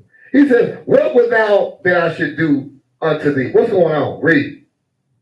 The blind man said unto him, Lord, that I might receive my sight. Now, you think Christ didn't know he was blind? But this is the same one we just read about in Isaiah 11 and 1 through 4, that he's not going to judge according to his eyes or what he hears. You think he didn't know he was blind? Why did he ask him, what you want me to do for you? Obviously, the man is blind. Right. Read. And Jesus said unto him, What did he say unto him? Go thy way. Go thy way. Thy faith hath made thee whole. Thy faith hath made thee whole. Read. And immediately he received his sight and followed Jesus in the way. So he obeyed counsel. That's just that simple. Just that simple. What I want to pull from that is whatever advice Christ gives, just like Christ's mother at the wedding, at the first miracle he gave. What did she say? Give me the wedding real quick, just to prove a point. Give me the wedding where he turned water into wine. Give me that. What did his mother say about this counsel? About receiving counsel from the great, wonderful counselor. What did the mother of Christ, of Yahushua say? Read. I want to go right to the point to his mother. Hold on, let me. Read verse 5. Start at 1. Read on. The book of John, chapter 2, verse 1. Uh-huh. The third day there was a marriage in Cana of Galilee. There was a marriage in Cana of Galilee. And the mother of Jesus was there. Read. And both Jesus was called. Hold on, real quick. So there was what going on? A marriage. All right. Come on. Read. Verse 2. If they get it, they get it. Okay. Right, it's an insight. If you get it, you get it. Right, okay. And both Jesus was called. Uh-huh. And disciples to the marriage. Uh-huh. So Jesus went and disciples went to the marriage. Read. And when they wanted wine. And when they wanted wine. The mother of Jesus said unto him. Uh-huh. They have no wine. They have no wine, son. Read. Jesus said unto her. What did he say? Woman. Woman. What have I to do with thee? Woman, look, I want to hear this, man. What you want with me? My hour is not come. My hour ain't come yet. Mm-hmm. And he said it to his mama. Yeah. He said it to his mama. Say to the mama. That's because he got authority. Go ahead. Right. Gone. Read. His mother said to him, 5. His mother said unto the His servants. mother said to the servants. Whatsoever he said. Whatsoever he said. Unto you. Do it. Say what? Do it. Say what? Do it. Go back. Do it. You get counsel from wise men. They give you instruction. You need to what? Do it. On that note, give me 2 Kings 5. King was in 1 King. I want 2 Kings. Kings is Syria. Come on. Let's get 2 Kings chapter 5.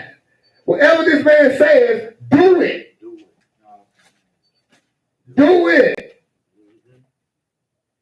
Read verse 1. The book of 2 Kings, chapter 5, verse 1. Come on. Now the man, Naaman, captain of the host of the king of Syria, uh-huh, was a great man, uh-huh, with his master, uh-huh, and honorable, uh-huh. because by him the Lord had given deliverance Because by him the Lord had given deliverance. unto Syria. Read. He was also a mighty man of valor, Read. but he was a leper. But he was a what? A leper. Uh-huh. Read on. And the Syrians had gone out by companies, and had brought captives out of the land of Israel, Come on. a little maid. Uh-huh. And she waited on Naaman's wife. She waited on Naaman's wife. Come on. And she said unto her mistress, What'd she say? would God, my Lord, were with the prophet that is in Samaria? Would God, my Lord, were with the prophet that is in Samaria. Come on. For he will recover him of his leprosy. But if there, would God, my Lord, were there a prophet? Because that's what King brought out earlier. Man, I don't hear y'all 400 million. Where's the prophet at? That's who you should be seeking to. Where's the prophet? She said the same thing. If there was a prophet in Syria, he would heal him of his leprosy. Read on. And one went in. And one went in. And told his Lord. Uh-huh. Saying what? Thus and thus said the maid that is of the land of Israel. Thus and thus said the maid that is in the land of Israel. Read. And the king of Assyria said, Go and I will send a letter unto the king of Israel. Uh-huh.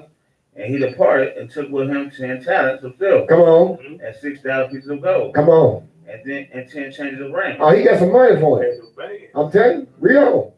And he brought the letter to the king of Israel. Come on. Saying, Uh-huh. Now when this letter is come unto thee, behold, uh-huh, I will have therewith sent Naaman, my servant, to thee, uh-huh, that thou mayest recover him of his leprosy. that thou mayest recover him of his leprosy. So the king loves Naaman. He's sending money and a letter on behalf of who? Naaman. Read on. And it came to pass. Uh-huh. When the king of Israel had read the letter, The king of Israel read the letter. Read, Slakia. Read. that he rent his clothes. He rent his clothes. And said, What do you say? Am I God? Am I God?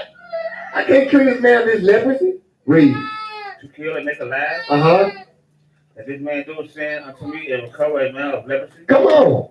wherefore consider, I pray you, and see how he seeketh a quarrel against me. This man trying to start something with me. Read. And it was so. Uh-huh. When Elisha, the man of God, had heard, When Elisha, the who? man of God, When you want counsel, or you want to understand a way, do nothing without counsel. But before you make any decision, you need to seek a man of God. A man of Yahweh. Read. and it was so. When Elisha, the man of God, had heard the king of Israel had rent his clothes, Read. that he said to the king, saying, Uh-huh. wherefore hast thou rent thy clothes? Man, why you turn your clothes up, morning? Why you right here upset? You right here telling your own garments up. Read. Let him come down to me, Let him come down to me. Let him come down to me. and he shall know that there is a prophet in And Israel. he gonna know that there's a prophet up in here in Israel. Send him to me. I got you. Because when this thing over with, you gonna know. He gonna know it was a prophet. That's why it's important that when you do seek a man of God for counsel, that you accept that counsel. Because you truly can hear or see the true manifestation of the Most High God. If he's a true prophet. Read. So Naaman came with his horses and his chariots, Uh-huh. and stood at the door of the house of Elisha. He stood at the door of the house of Elisha. And what pride set in? You can't come to counsel with pride. Go ahead. And that's why it's important to read these backstories, That's right. because and Elisha had power. Right. He had received a double portion Right. of Elijah's spirit. God. Before Elijah left, he asked that of Elijah. He said, I want a double portion of your spirit. Right. But Elisha had power. This is the same one that called 2 bears to kill 42 children. That's right. So go ahead. So just God. get that backstory. God came. So before you go to counsel, if you receive counsel, you find a man of God, and you want to go to counsel, and you want to get guidance and some advice, which we encourage you to do that. When you come to counsel, or before you talk to the man of God, don't come to him prideful. You got to be willing to accept whatever counsel he is going to give you. Read. And Elisha sent a messenger to him. Elisha, now Naaman is at his door. He got his chariots. He stood at the door of Elisha's house. Verse 10, and Elisha sent a messenger up to him. Look, man, go see who at the door. Read. Saying what? Go and wash in Jordan 7 times. Go tell him to go dip in the Jordan 7 times. Read. And thy flesh shall come again to thee. And your flesh gonna come again to thee, meaning you're gonna be changed from leprosy back to your original state. Read. And thou shalt be clean. And you're gonna be clean. Now watch this. He received the counsel. Read. But Naaman was robbed. Naaman was mad as hell. And Hold on, man. How this man gonna send somebody to the door, man? Do you know who I am? I'm the captain of the army of Yeah, Syria. he's about to say, he's like, I want to get dipped in this dirty ass water. Yeah, dirty water. No, I'm the captain. That's how some of us is. We give you counsel, or we give you good advice, scriptural advice. Yeah, he think he's talking. Hey, oh, wait, no, what? Listen to the young Man, listen, man, hold on. You know what they might do to my house? You know what they gonna think of me? If I do, come on, man. And you might not say it out loud, like Naaman didn't say it out loud. You might say it to yourself. Who do you think he is? Go and dip in the Jordan 7 times. This is what the prophet said. Read. But Naaman was robbed. But Naaman was mad as hell. And went away. He went away mad as hell. Something. He gonna tell me Don't tell me what did that man was. It's like it. Read. And said, Uh-huh. behold, Behold. I thought. I what? I thought. I what? I You thought. can't come to counsel thinking. Boy, you just Come did on. something. I'll praise You you just for said, that. put him right there. That boy, man, you can't come to counsel thinking. Because you coming to counsel to get the most highest thoughts in his words. You got to subdue your own thoughts when you come to counsel. Let it go. Boy, you said something. Don't tell me nothing. Preach, Pastor. All right. Not just playing. Oh, baby. He said, well, I what? I thought. Lean not to your own understanding, but in all thy ways acknowledge him. Like King said, you can't come up in here thinking. You can't come up in here and you already got the remedy. You already got your own advice. What you come up in here for? And you gonna tell us how to give counsel. Your husband give you counsel, your husband tell you what to do. How the hell you gonna say, no, I don't hear that? Thinking too much. I ain't listening to my girlfriend. And she telling you too. I don't want to hear that. Real. He will surely come out to me. I thought he would surely come out to me. Because he's so prideful. Man, look, man, I'm the captain of the king's army, man. You would surely, man, come and step to me, bro. Am I not worthy for you to come out and talk to me? Why you come and talk to me? I'm somebody. You nobody. Read. He will surely come out and stand. And call on the name of the Lord. I thought he would put on this big spectacle. Come out to me and lift up his hand and call down the legion of angels. I thought, well, he didn't do that. Now I'm pissed off. Read. And strike his hand over the place and recover the leper. And strike his hand. He wanted a spectacle. Strike his hand over. But look, that's what the church does every day. That's what they want. Give me 2 Timothy. What's that? 4:3. All praise to the Most High. Don't come up here with your own thoughts, and don't come up here thinking or expecting some kind of spectacle. We might tell you something plain, like, look, go home and just tell your husband yes. Now, I thought you were going to say something else. I thought you were going to give me a... No, just go home and tell him yes. That's it. That's it. I thought you were going to know, just plain. Read. The book of 2 Timothy chapter 4, verse 3. Come on. For the time will come. For the time will come, it's already here. When they will not endure sound doctrine. When Israel will not endure sound doctrine. Come on. But after their own lust. But after their own love, their own thoughts, their own mind. Come on. They heat themselves teachers. That's what King brought out earlier. You got the TD snakes. You got your Creflo dollars. You got all these preachers. You got all of them. They got a lot of preachers. You got the Word Network. They can heat a lot of teachers up to themselves. They want to hear the law to do what? Have itching ears. They have itching ears. That's what Naaman had. Naaman had an itching ear. He wanted something that would make him feel good. Something that would tickle his fancy. Read. And they should turn away their ears from the truth. And they should turn away their ears from the truth. You will turn your ear away from that counsel. You're supposed to get counsel, but because you're not getting it how you think you ought to get it, you're going to turn your ear from it. I want to hear that. Yeah, that's what I don't understand. How can you approach counsel and have some expectation as to what the outcome and how it's going to be when you presented yourself before counsel to receive instruction? Come on, subdue, as King brought out, subdue your thoughts. Come on, pride. Read it. Let's hit on that. Come and sit before counsel. I already know that. Yeah. So why you up You in ain't telling me nothing I don't already know. Right. That's cold. Yeah, that's cold. They say, and they should turn away their ears from the truth. They should turn their ears from the law. And shall be turned into fable. And shall turn unto fable. Like, God, call down. Take this wine and pull it on you. Get this holy rag. You can get it for $19.95. Fables. Stupidity. Yeah, stupid stuff. Go back to 2 Kings. Let's finish up real quick. All praise to the Most High. His yoke is easy. We start at verse 11. Read 11 again. It's chapter 5, right? Uh-huh. But it's 18, chapter 5, verse 11. Uh-huh. But Naaman was robbed. But Naaman was pissed off. He was mad. Read. And went away and said. And he went away mad and said what? Behold. I thought. Uh-huh. He would surely come out to me and stand. I thought he would surely come out to me and stand. And call on the name of the Lord. And call on the name of his God. And struck his hand over the place. And then here, he want too much. You want too much. I thought he would surely come out to me. 1, stand. 2, call on the name of his God. 3, and strike his hand over the place. 4, and then recover my leprosy. 5, you want too much. You only ask for one thing, though. Fix it up. Come on. I thought. Are not Abner and Pharpar, rivers of Damascus? Now you're going to instruct the prophet's hand.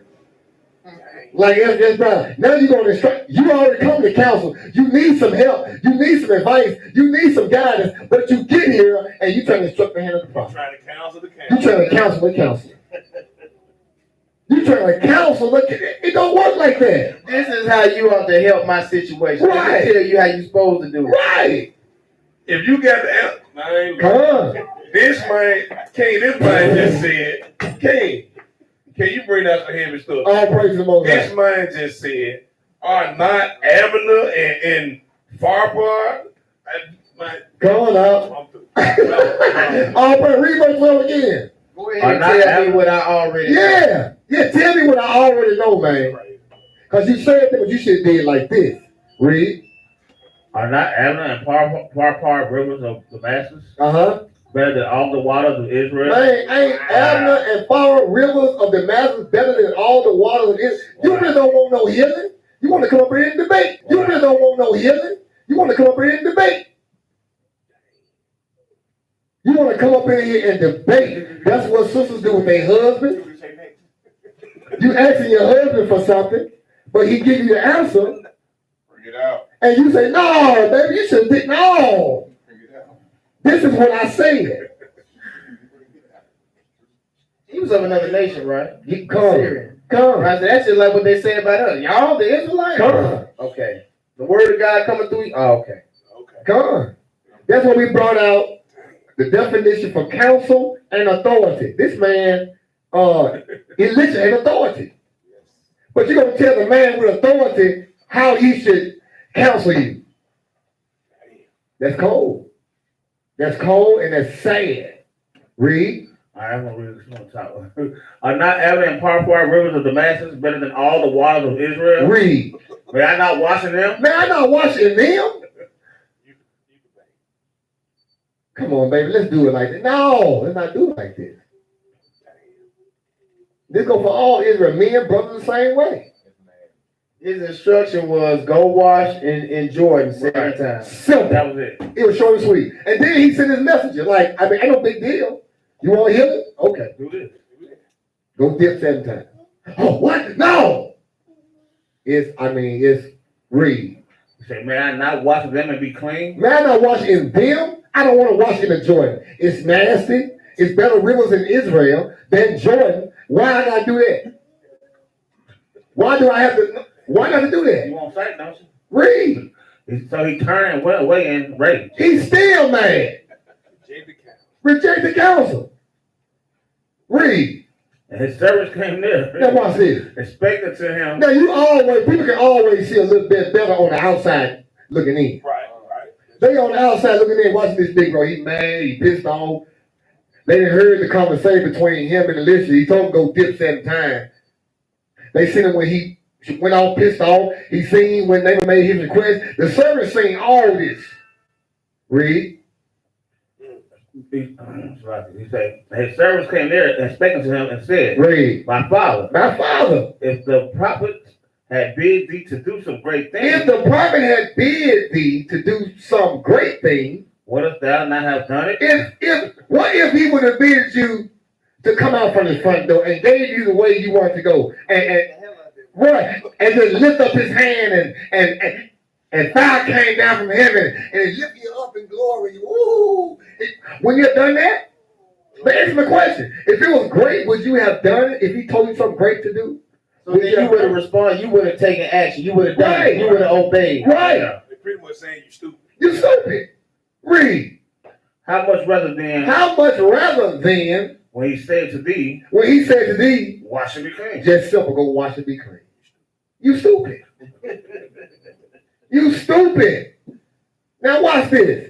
Now sometimes you can receive counsel or you can reject counsel. And the counselor who's counseling you can, the witnesses. Because there are always 2 or 3 witnesses at the council. And they might have overheard y'all conversation here in council. And they were like, girl, look, listen to the prophet. They told you, brother, listen to the prophet. Now, Naaman listened to the servant. He listened to the witnesses. And he said, you know what? Read verse 14. Verse 14. Uh-huh. Then went he down He listened to the witnesses. and dipped Then he went down. himself 7 times in Jordan. He went on did it. Because he really, at the end of the day, he really wanted to be clean. Right. But that pride set in. I can't believe this man told me this. I cannot believe. But you know what? I'm going to go down and do it. I'm going to do it. Read. According to the saying of the man of I'm God, going to go according to the counsel of the man of Yahweh. Read. and his flesh came again like unto the flesh of a little child, My man had and he was clean. And he was clean. You have to get counsel and accept the counsel. Right, we done did it. Because of those 2 witnesses. Right. Yeah, Right. yeah. Hold on, okay. I'll just say it so. Could have rejected that. Here's the thing. I've seen the Most High do it. I've seen him do it to other brothers, sisters, even to myself. It's been times where I'm communing with the Most High. You know, just spiritually, you know, I'm going through the word, I'm praying, and he responding through certain situations and whatnot. You know, that happens from time to time. Most High counseling me. I'm borderline rejecting it. And he really can knock my block off for rejecting it. But what you just said, the Most High is so merciful, he'll give you a little time to get it right. Right. And you'll see it after a minute. And that's what happened there. Right. He got a little time to get it right because he really could have been in a situation where Alicia said, you know what, since you ain't want to hear it the first time, now you ain't gonna never be clean. That's right. So it took him a minute. He was like, man, I'm mad. Well, I don't want to do it that way. That's right. But then he got a little bit of time. Said, man, look. That's right. More counsel. That's right. More counsel. He got more counsel. Now they said, if he would have told you to do something great, you would have did it. That's right. So why not do something small? He got more counsel behind it. That's right. And then he yielded. That's right. So the importance of that, you need to yield. You need to yield. You might fight or might wrestle with it a little bit. Right. I've done it. And it might be uncomfortable. I've done that. Kaya's done that. Everyone's done it. Wrestle with it a little bit, and then the counsel of the Lord, that shall stand. That's right. At the end of the day. At the end of the day. At the end of the day. So the same way that Christ's mother, or who the word calls Jesus Christ, told the people at the wedding, look, whatever he say, do it. Just do it. Matter of fact, give me Mark 9:7. Yahweh said the same thing when Christ was baptized. Hear ye him. So, like, real quick, while we still in 2 Kings 5, there's another point here after this, just real quick. Read,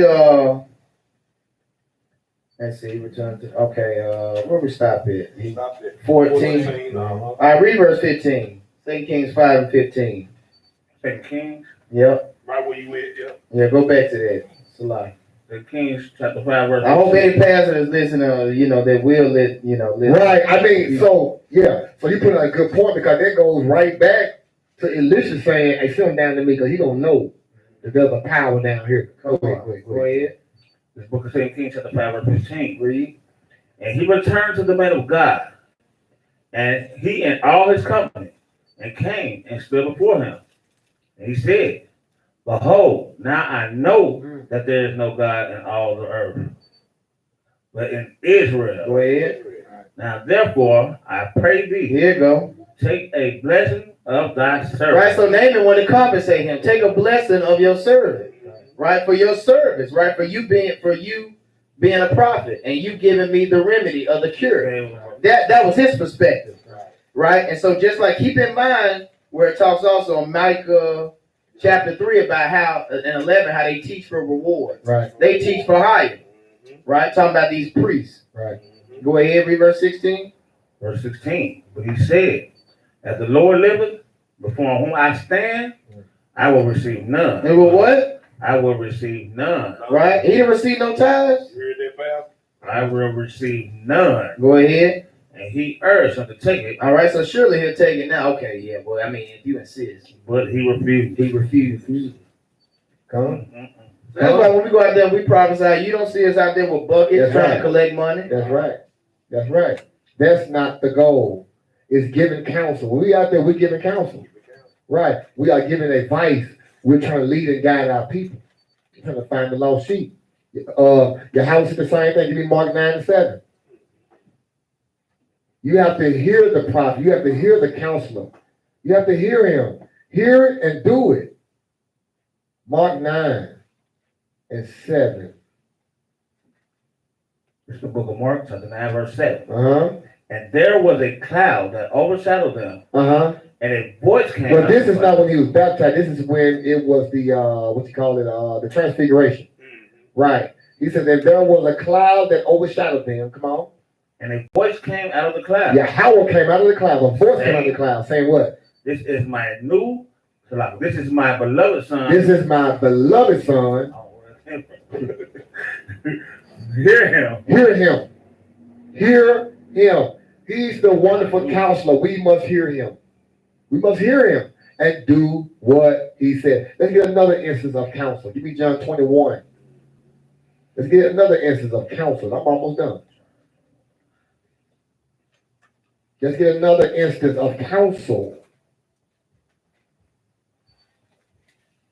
Counsel. Is that what it is? Yeah, it is. Let's start at verse 3. John 21:3. Come on. It's the book of John, chapter 21, verse 3. Read. Simon Peter said unto them, Simon Peter said unto them, I go a fishing. I go fishing. Cornelius. We going fishing. That's right. Read on. They say unto him, And they say unto him, we also go with thee. we going to. Read. They went forth They went for fishing. and entered into a ship. Got in the ship immediately. And that night Uh-huh. they caught nothing. That night they called nothing. Sometimes you in your life, right. Sometimes you in your life and nothing is happening. Nothing is going on. Now, Especially 'cause, yeah, you know, devil kid. That That boy have his line in the water for the whole day. We already got at the party. That's why I have to call Uzziah. You got I got to call Uzziah. What am I doing wrong, brother? So it's okay to take a couple. Right.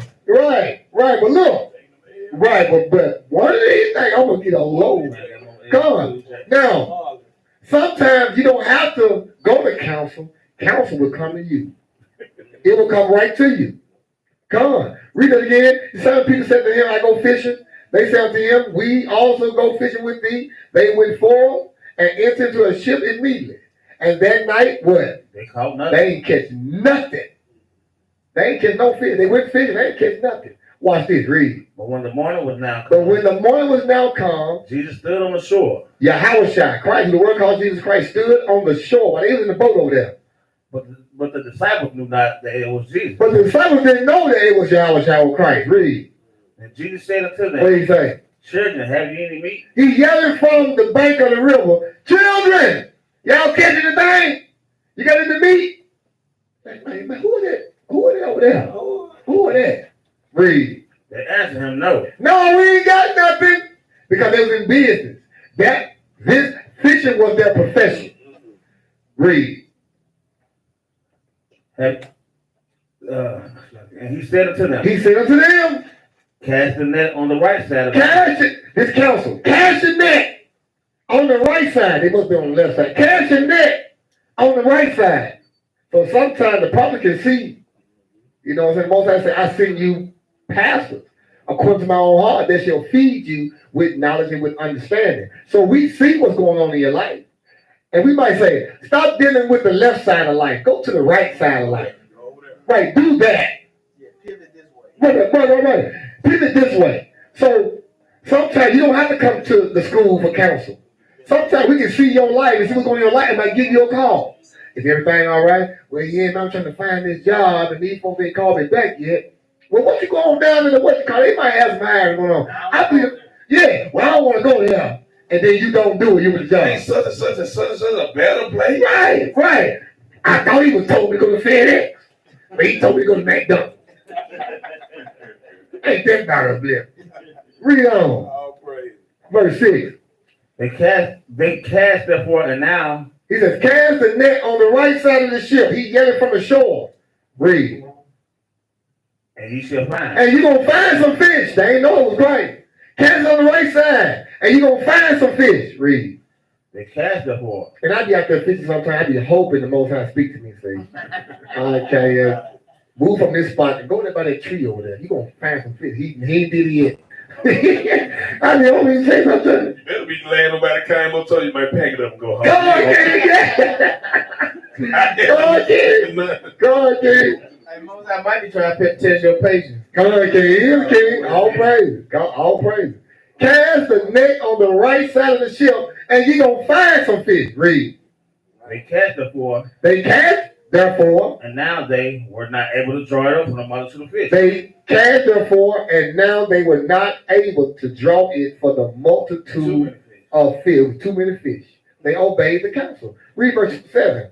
Therefore, the disciple whom Jesus loved said unto Peter, It is the Lord. Now, when Simon Peter heard that it was the Lord, he girt his fisher's coat unto him, for he was naked, and did cast himself into the sea.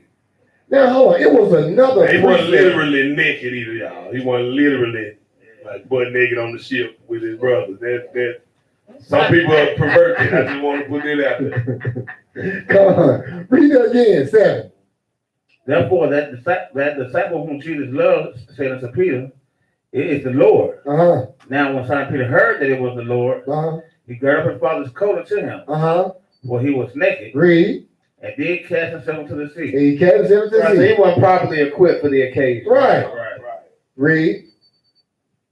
And the other disciples came in a little ship, but they were not far from land. For they were not far from the land. Come on. But as it were 200 cubits, dragging the net with fishes. Read. As soon then as they were come to land, they saw. I think that's what I want. I think that's all I want right there.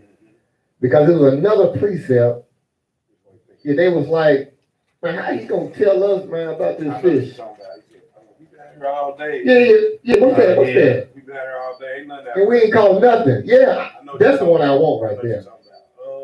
Let me see. Come on, King. Let me see.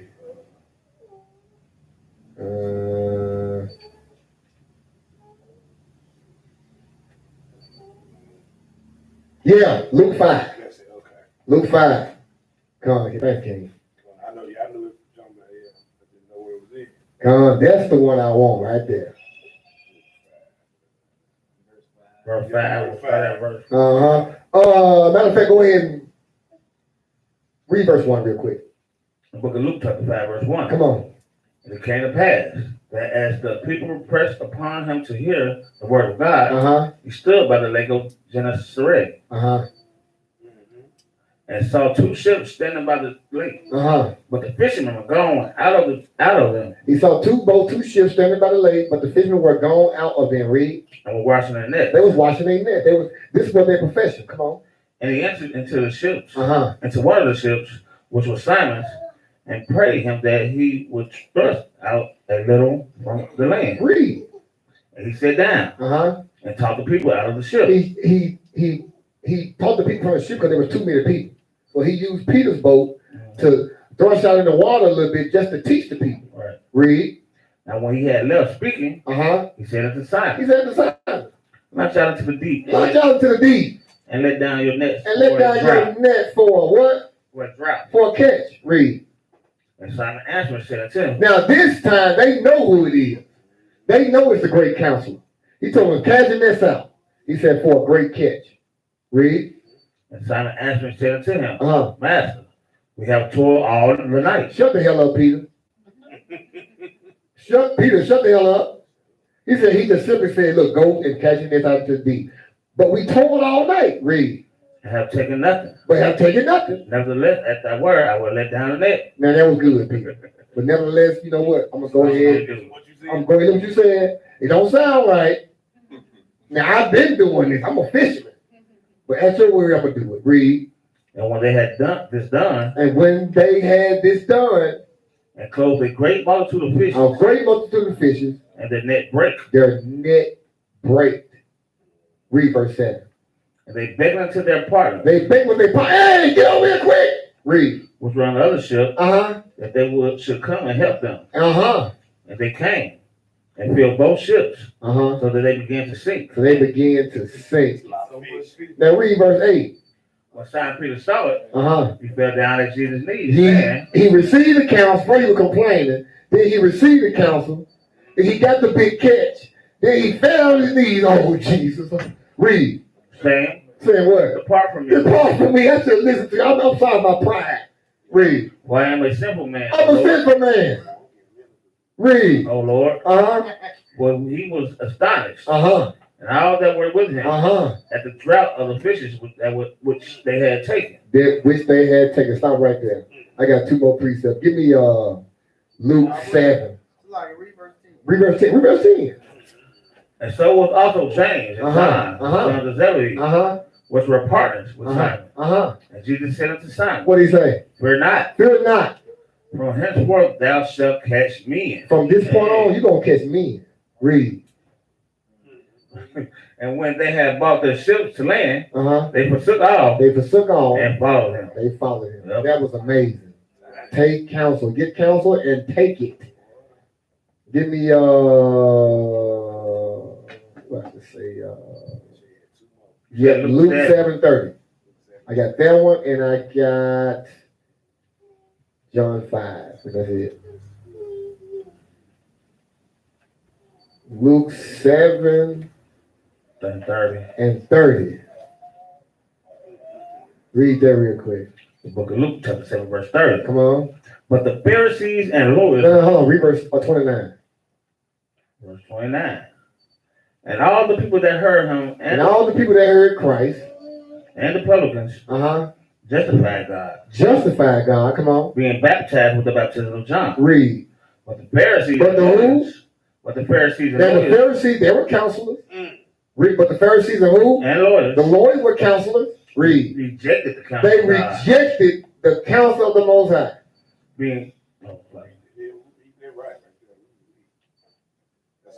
Come on. but the Pharisees and the lawyers rejected the counsel of God against themselves, Against themselves. Go ahead, y'all. being not baptized of him. Stop right there, King. Salaki, King, please. All praise to the Most High. Why you going in today, King? All praise to the Most High. These folks rejected the counsel of God. The Bible just said against themselves. You did it to yourself. Ooh, man. Go ahead. You did it to yourself. You did. You're not here because of you. You didn't want to receive the counsel. And you still got Pharisees and so-called professed lawyers in Israel that are still rejecting the counsel of God. Even as far as John Baptist. Come on. Come on. Read verse 31. And the Lord said, And the Lord said, since you rejected my counsel, just the counsel of the Most High, read that. whereunto then shall I liken the men of this generation? So where shall I liken the men of this generation? Come on. And to what are they like? Read. They are like unto me children. They are like what? Unto me children. They are like unto children. Little kids. They ain't serious about nothing. Read. Sitting in the marketplace. And calling one to another. And saying, we have piped unto you. And ye have not danced. We have mourned to you, and ye have not wept. That's all I want from that. They are like unto children. And that's this generation right now. Come on. Right? So what it is that they think we're supposed to dance to their tune. That's right. You know, a step to their beat. That's right. You understand? So it's like they, you know, we do all this amusements, all this entertainment, but yeah, you're not fazed by it, right? That's the men of this generation are like the children. That's right. Right? So it said, we piped on you, you haven't danced, That's right? We mourn unto you, telling, you know, this tragedy, you know, that we said, you know, my mama, you know, she's suffering of this and this. And we like, well, is she poor? That's right. Right? Let the dead bury the dead. The dead bury the dead. Come on up. It's bad, man. It's bad when you. And that's not to say we're not sympathetic, right? You know, but the thing is that like these be the same persons that come up to us asking for counsel. We give them the word of the Lord, but they don't want to hearken to it. That's right. It's just like that man where Christ said, "Hey, come on, follow me." He said, "I'll follow you. I'll follow you." Yeah, but let me go back and be in this farewell. Let me go and do this. Let me go and do this. Oh, let me bury my father. That's not to say, you know, you can't go to, you know, a loved one's funeral. I'm not saying it. But that man was making a bunch of excuses, and he wasn't serious. That's right. He was serious. That's right. He was just like that little child he's talking about right here. That's right. All praise to the Most High. You have to get counsel and accept the counsel. Last precept, John 5:1. If you reject the great counselor, these counselors right here, we ain't got a chance. We ain't got a chance. Read that. The book of John, chapter 5, verse 1. Mm-hmm. After this, there was a feast of the Jews, Mm-hmm. and Jesus went up to Jerusalem. Read. Now there is at Jerusalem by the sheep market a pool, Mm-hmm. A pool at the sheep market. Go ahead. which is called in the Hebrew tongue Bethesda. Uh-huh. Bethesda, Uh-huh. having 5 porches. How many? 5. Read. And these lay a great multitude of impotent folk. Mm-hmm. And these lay a great multitude of impotent folk. Come on. Impotent folk. Of blind, Some blind folk there. halt, withered, waiting for the moving of the water. Waiting for counsel. Waiting for advice. Waiting for help. Read. And for an angel went down at a certain season into the pool and troubled the water. This is where that old Negro spiritual come from. Wait in the water, wait in the water, yeah. God gonna trouble the water. That's where that come from. Read on.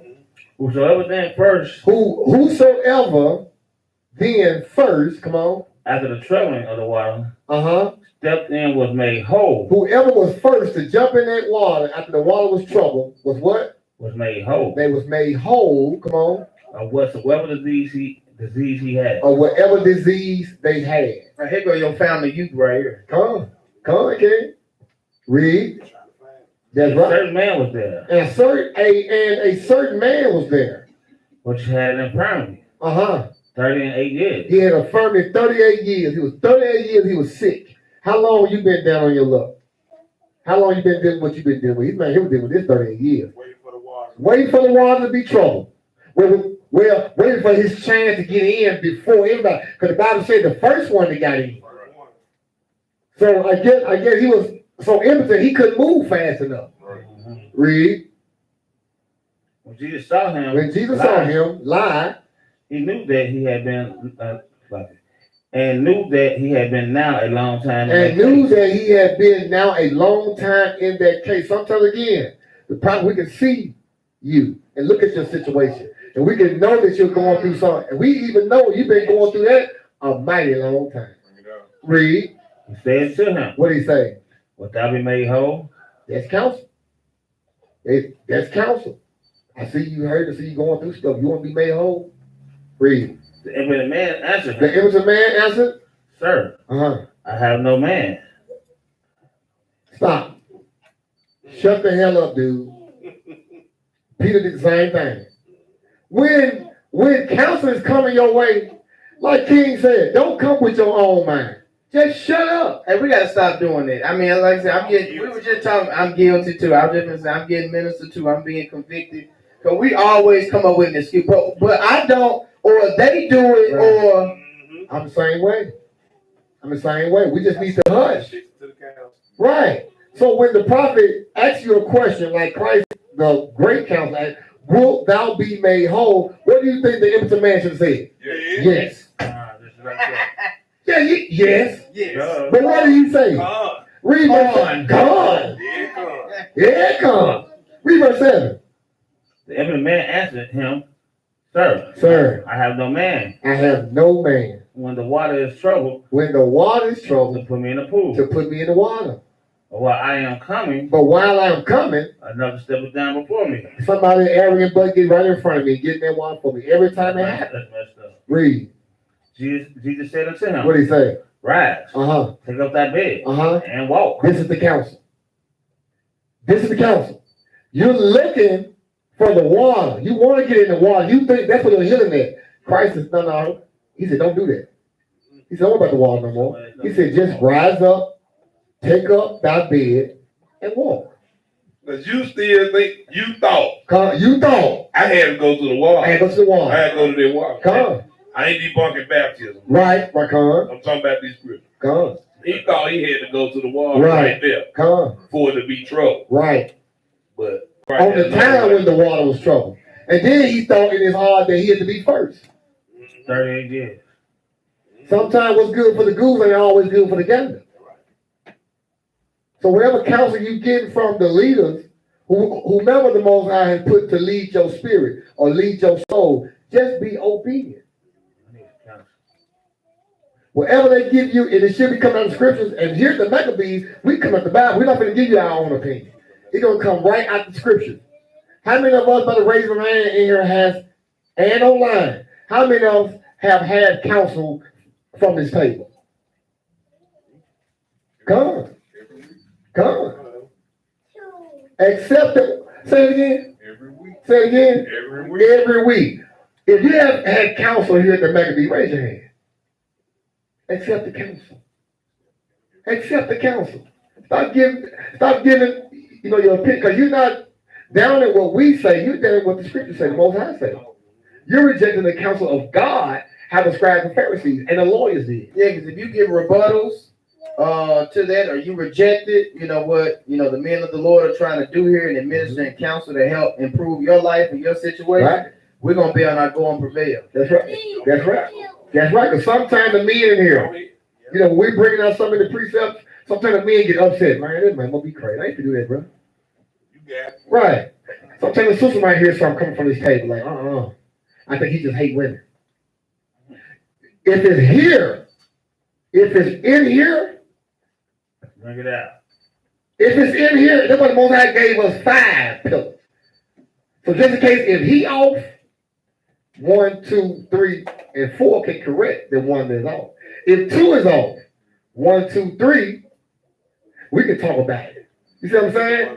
So either way, with that, the people win. The people will win. They'll be fed. They're going to be edified. Okay, where we at? Almost done. Verse 9, read verse 9. Verse 9. And immediately the man was made whole. Immediately. So the man obeyed. He took counsel. Because the Bible says immediately. And your situation can happen immediately. Immediately. You got to do the counsel. You got to do the counsel. You got to accept the counsel. What he said do. Right. It can happen for you immediately. And immediately what? And took up his bed. Immediately what? Was made whole. The man was made whole. Come on. And took up his bed. Took up his bed. And walked. Uh-huh. And on the same day Uh-huh. was the Sabbath. And what? On the, did you say every week you get counsel? On what day? On the Sabbath. Ain't that something? Read verse 10. The Jews therefore said unto him. Come on. The Jews therefore, now these wicked men, the Jews therefore said unto him that was cured, read. It is the Sabbath It's day. the Sabbath day, bro. It is not lawful for It ain't lawful for thee to carry that bed. for you to carry your bed on the Sabbath. What you doing on the Sabbath day? Man, get this nigga, we can cut this nigga up. Read verse 11. He answered Them Jews don't play about that law, boy. They'll beat your tail about that law. But a hypocrite. But wouldn't do Yeah, it. but wouldn't do what them said. Read. He answered them. What did he say? He that made me whole, He that made me whole. the same said unto me, Hold on, you know something that's kind of got my mind boggling? He have this impotent man not one time have spoke as if he knew that it was Jesus who helped him. He kind of says, he that made me whole. He went up here. He said, verse 7, he said, the impotent man answered him and said, what? Sir. He must know who he talking to. He know who he talking to, but he accepted the counsel. All right, go back down to verse 11, read 11 again. he answered them, Uh-huh. he that made me whole, He that made me whole, the same said unto me, uh-huh. take up thy bed and walk. So he put it on Christ. Read. And asked they him, what man is this? What man is that which said unto thee, Come on. take up thy bed and walk? Read. He that was healed was not who it was. We just said that. He didn't know who it was. Read. For Jesus had conveyed himself away. Oh, he conveyed himself away. That's why he didn't know who he was. Read. A multitude being in that place. A multitude be in that place. Keep reading. Afterwards, Jesus finding him in the temple, Jesus found him in the he temple. said unto him, Said what to him? behold, Behold, thou art made whole. you made whole. Sin no more. Say what? Sin no more. That's counsel. More counsel. When you come up in here and you get counsel from the men of God and we give you biblical instruction, we should end by saying, don't do that no more. Now. Sin no more. Don't do that no more. Read again. Sin no more, Sin no more. Why? lest a worse thing come unto thee. Leave something worse gonna happen to you. Leave some worse gonna happen unto you. Let's go ahead and finish that. Read verse 15. Verse 15. Come on. The man departed Uh-huh. and told the Jew Come on. that it was Jesus. It was who? It was It Jesus. was who? It was Jesus. Yahushua, the great counselor. Now he know who it is. See, we don't give a lot of credit to our king, our general. This black man, hair like wool, glorious in appearance. We don't give too much credit to him. This is your king, your general. He's coming to deliver us. Everybody else on planet Earth got a king. They got land. They got everything. They got it all. They got an army. They got people, a nation that will protect them. We don't have that right now, but he's coming, y'all. You get something to say real quick, King? No, I was You want me to finish the rest of looking that? for something. You want me to finish the rest What of you it? just said. You had something? Give me. That boy hogging the count. You had the count until you get up this thing. All right. Okay. Jeremiah 22. We can get straight to the point. Let me see.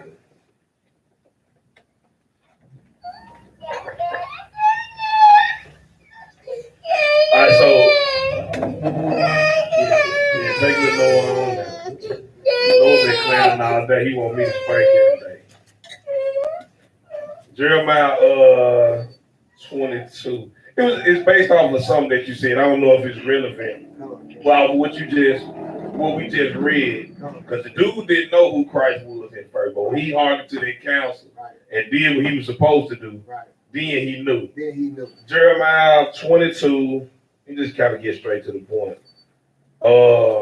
Read verse 15. Book of Jeremiah, chapter 22, verse 15. Go ahead.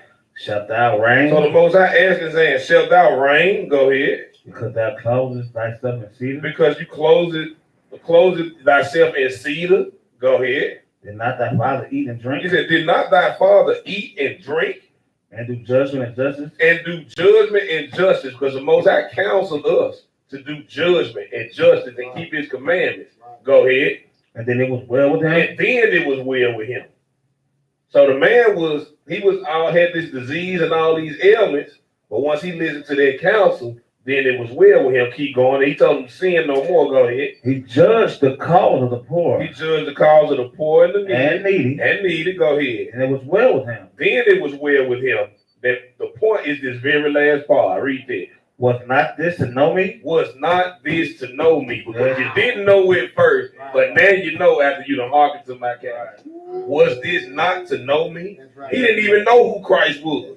He said, sir. He said, sir. The one that made me whole. That's right. But then once he came and told him, he said, all right, all this gonna happen to you. Don't sin no more, or something worse gonna happen to you. Then he said, oh, okay, it was Jesus that did it.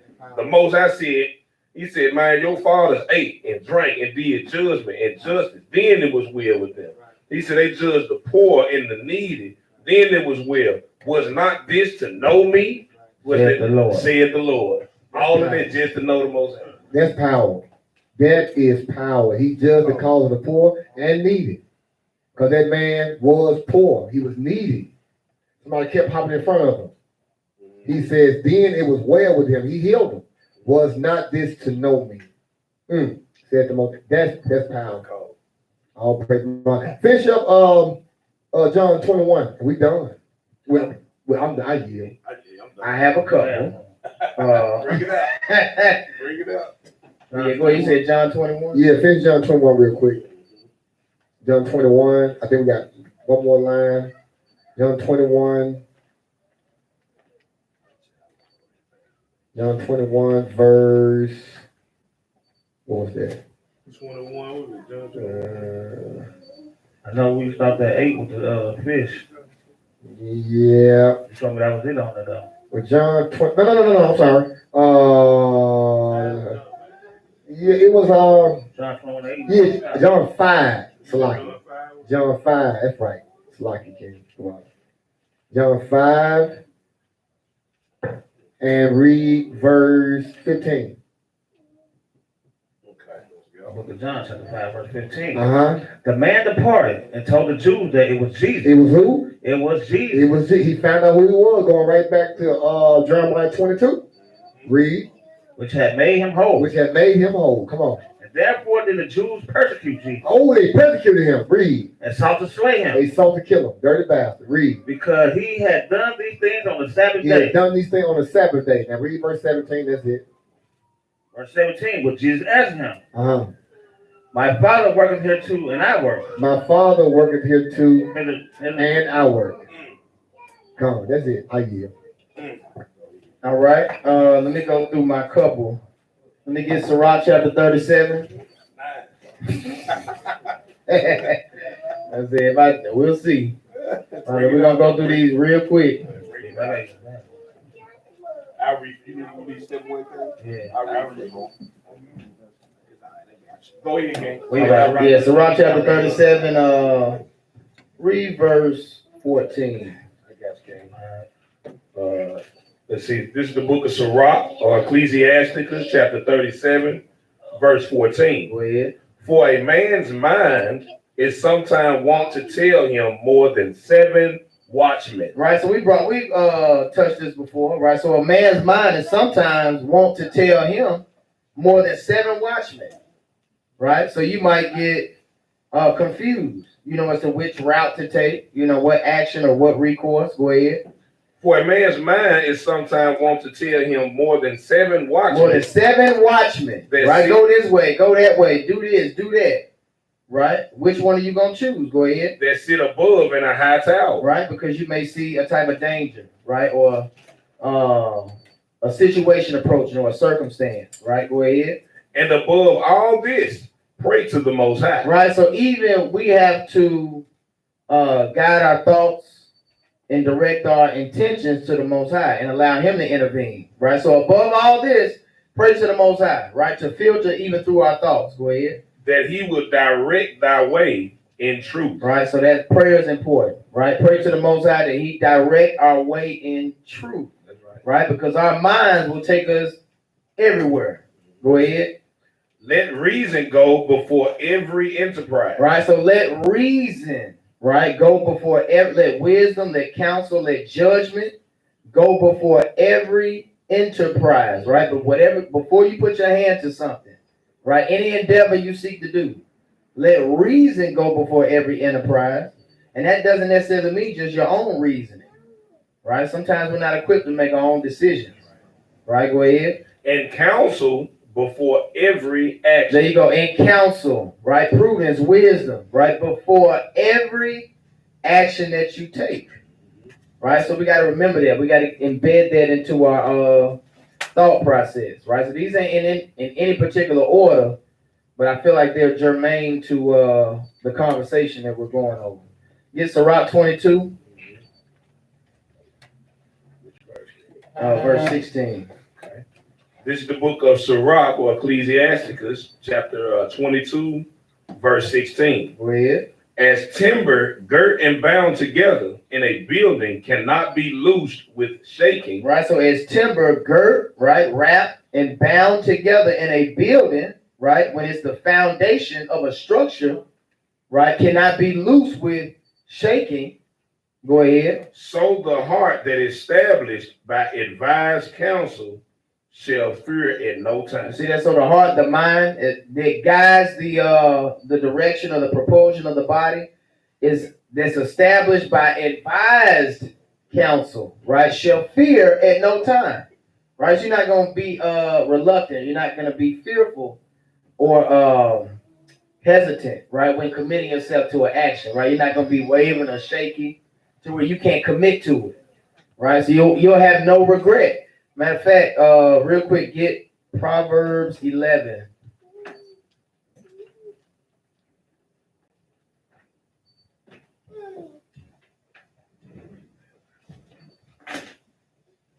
Proverbs chapter 11, verse 14.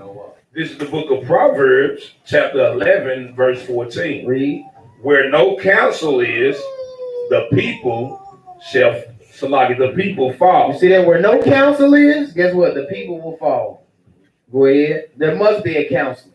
Go ahead. But in the multitude of counselors, there is safety. You see that? So in the multitude of counselors, there is safety. Right? To avoid snares, pitfalls, traps, right? Even your own demise, your own ruin. Give me Proverbs 24:6. I'm gonna go back to Sirach 22. Just a couple precepts just to, weigh on your conscience. All right, and press these upon your mind as we cover them, right? So in the multitude of counselors, plural, right? As we take heed to the primary counselor, and that being who? Christ. Right? It says there's safety when there's a multitude when you're surrounded by a multitude of counselors before you commit yourself to a certain action. Proverbs chapter 24, verse 6. This is the book of Proverbs, chapter 24, verse 6. For by wise counsel thou shalt make thy war. You see that? So by wise counsel thou shalt make thy war. Right? Go ahead. And in the multitude of counselors, there is safety. You see that? There it goes again.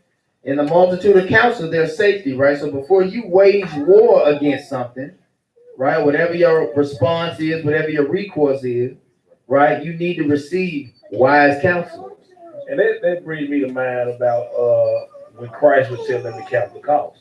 That Right. no man go to war without first sitting down and examining and letting that reason go before say, can I win this war? That's right. Going with the count, like, okay, are we able? Do we got enough men to win this war? That's right. No, all praise. That's right. So you pray to the Most High that He direct your way in truth, and then you apply physics or logic, right, and reasoning. Going back to Sirach 22, right? So it's just ingrained in this concept into our mentality, right, by being advised through counsel. Sirach chapter 22, verse 17 now. This is the book of Sirach or Ecclesiasticus, chapter 22, verse 17. Mm-hmm. A heart settled upon a thought of understanding is as a fair plastering on the wall Right, so of a gallery. On the wall of a gallery, right? So when you go to a museum, whatnot, you look at the art, or the painting or the portrait, and it's beautiful to muse on, right? It's the same way as somebody that's wise, right? So a heart that's settled upon a thought of understanding is as a fair plastering on the wall of a gallery. Go ahead. It's beautiful to behold. Read. Verse 18. Pales sit on a high place. Right, so it pales, something that's used for the foundation of a structure. If it's set on a high place, right, without some type of reinforcement, go ahead. A pale set on a high place will never stand against the wind. Right, and we're going to have winds come in your life, right, that's going to try to wave you, shake you from your position, right? Pale set on a high place will never stand against the wind. Go ahead. So a fearful heart in the imagination of a fool cannot stand against any fear. You see that? So a fearful heart, right? It talks about the fearful and unbelieving heart. It says, in the imagination of the mind of a fool cannot stand against any fear. You're going to fold. Right? So that which is supposed to be the foundation, right? If you haven't made it the priority or the base, right? So the fundamentals are these precepts, right? So if we build our house upon a what? Upon a rock, right? So we'll be able to weather the storm. But if you build your foundation, if you put it if your foundation is the wind, but you got that which is supposed to be your foundation somewhere else, not positioned it properly, then what? It's gonna fall. It's gonna collapse. So that's all that's saying right there. Give me Tobit. King, Go ahead. please read verse 16. Verse 16. All right, I'll read it again. Go ahead. Verse 16. Yeah, again. Go ahead. You break it down. As timber girt and bound together. As timber girt and bound together like a house, like he just brought out the house. In a building. In a building, cannot be loose with shaking. it cannot be loose with shaking. It's earthquake proof. Mm-hmm. It's firm. It's settled. Right. It's sturdy. Right. Coming out because stuff coming out of life to shake us up. That's why I tell people all the time, Acts 20:24, don't let that move you, because that's why it's in your life to shake you, to get you out of your place. Read. So the heart that established. So the heart or the mind that is what? Established. By advised counsel. By advised counsel. Shall fear at no time. Ooh, that's cold right there. Shall fear at no time. You want to get rid of fear? Whatever you're dealing with, you want to get rid of fear? Seek counsel. Get that counsel. Because the counselor is going to bring the word of the Most High. And the word of the Most High said, his mind shall be, I don't butcher it. Who mind is, now his mind should be stay on thee. Now, his mind is stay on thee. Why are you up at night? Come on. Perfect peace. Perfect peace, whose mind is stayed on thee. So when you get that wise counsel, man, you have nothing to fear no more. That's right. Come on. Give me Proverbs 13:13. Proverbs chapter 13, verse 13. We're in the home stretch. Proverbs 13. This is the book of Proverbs, chapter 13, verse 13.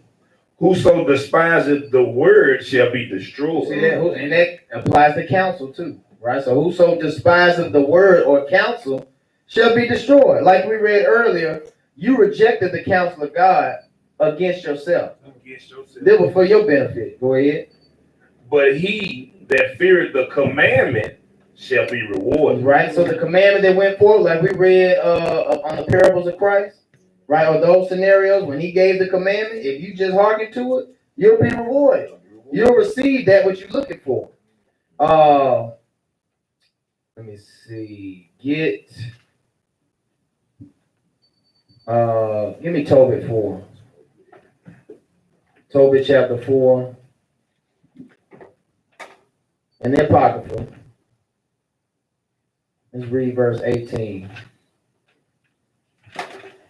18 and 19. It's the book of Tobit. Chapter 4, verse 18. Boy, bad. Ask counsel of all that are wise. To ask counsel of all that are wise, right? We established earlier what it means to be wise. Which brother remembers that precept? Deuteronomy 4. Yeah. All praises. Good job. Deuteronomy chapter 4, you got it. 4 and 6, that's right.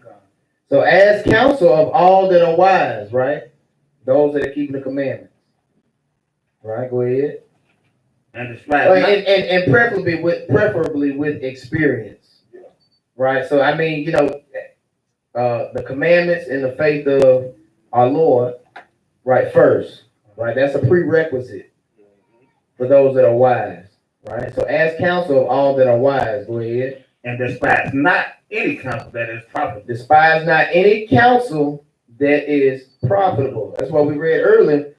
I'll praise. If you despise the word, right, or the counsel that's going forth, you're going to be destroyed. And that's to your own ruin. Read verse 19. Bless the Lord thy God always. So this is what Tobit, the father, told his son Tobias. Bless the Lord thy God always. And desire of him that thy ways may be directed. Desire him that your ways may be directed.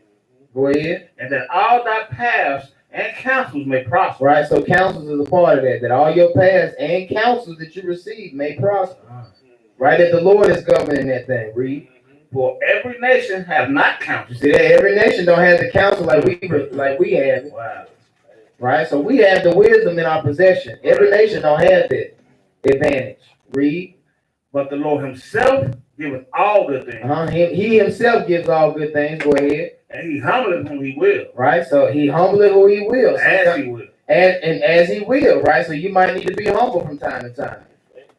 Go ahead. Now therefore, my son, remember my commandments, neither let them be put out of thy You mind. see that? Remember the commandments, don't let it be put out of your mind, right? So we went into that before, right? So, let me big on what you just said. Like, this is for real. The Most High might have to humble you from time to time. It happened to every last one of us in here. We had to get humble from time to time. But it's all because the Most High loves you. If he did not love you, I promise you he'll let you stay in your pride. He would let you stay in your pride if he did not love you. Ooh, he'll send a lion spirit like we read earlier. Lion spirit. Oh, man, look. It happened to me too many times. Go ahead. Come on. Hey, listen what the king's saying is true. Oh, this is true. Get Psalm 141 and 5. You want me to finish that? Oh, I did. Yeah, that's it on there. Appreciate it, King. Psalm chapter 141, verse 5. All praise. Read that. The book of Psalms, chapter 141, verse 5. Uh-huh. Let the righteous smite me. Whoa. Let the righteous smite me. Right. Right. Don't let Zebediah smite me. No, I'm gonna hit that man back. They're going to slap you right now. Right. With that. Please. Remember we read about Zebediah who smote Micaiah? Yeah. Man, well, I let Micaiah smite me. No. Let the righteous smite me. God. It shall be a kindness. Now, it should be a kindness, right? But grievance is correction or reproof at first, initially, right? But understanding that it's coming from the righteous, and we know what it means to be righteous. We went over that Kings last night. Yep. So it shall be a kindness. Go ahead. Let him reprove me. Let him reprove. Let him correct me. Read. It shall be an excellent oil. It should be an excellent oil. Go ahead. Which shall not break my head. It's not gonna break my head. Go ahead. For yet my prayer also shall be in their calamity. Right. So I'm with them. So yet my prayer also shall be in their calamities. Right. So we're gonna we have a mutual understanding and agreement here, right? That's a brother, or that's a brother to me, right? And I'm gonna be a brother to him, right? When he's facing tribulation and calamities, right? So when he needs to be smitten or reproved through the scripture, right? Or correct, it's a kindness. That's how we gotta reprove our thoughts, and see that it's a kindness when he's doing that, because he's preventing me from willful sin or presumptuous sin. Right, give me Proverbs 9. All right, Proverbs chapter 9, verse 8.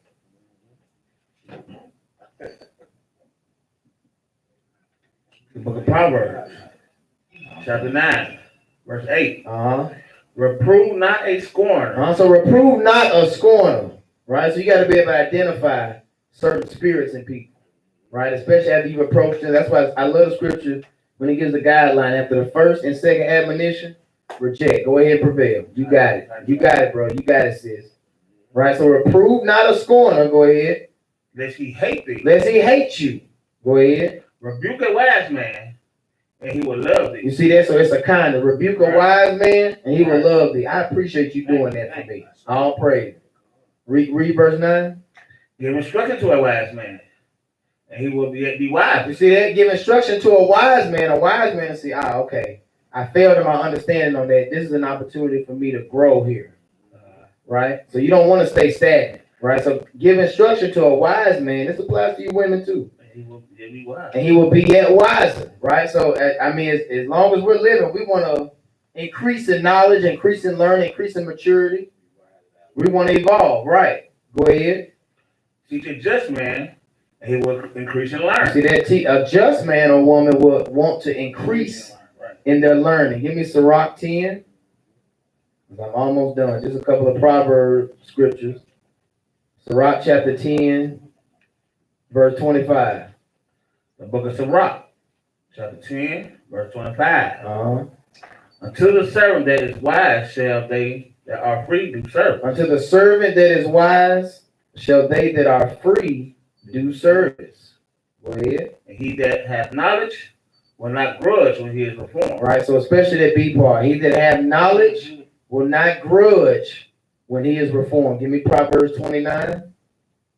Right, don't grudge.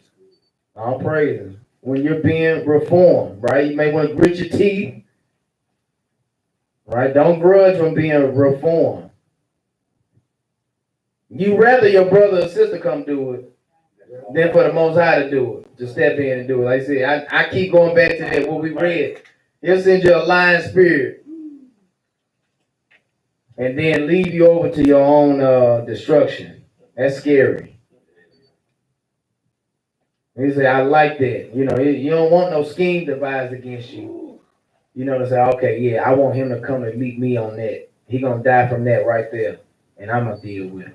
It's been a couple times where I know one of them that I can think of in the scripture where the most I said, prepare to meet thy maker. Ooh. Yep. Damn. He said, prepare to meet thy maker. You don't want them to be having them type of conversations This night. in the heavens. Mm-hmm. This night, prepare to meet thy maker. This night. Mm-hmm. Go ahead. Proverbs chapter 29, verse 1. The book of Proverbs, chapter 29, verse 1. He that been often reproved hardened his neck. He that being often reproved hardens his neck. I ain't doing nothing what you talking about. I know you gonna get it.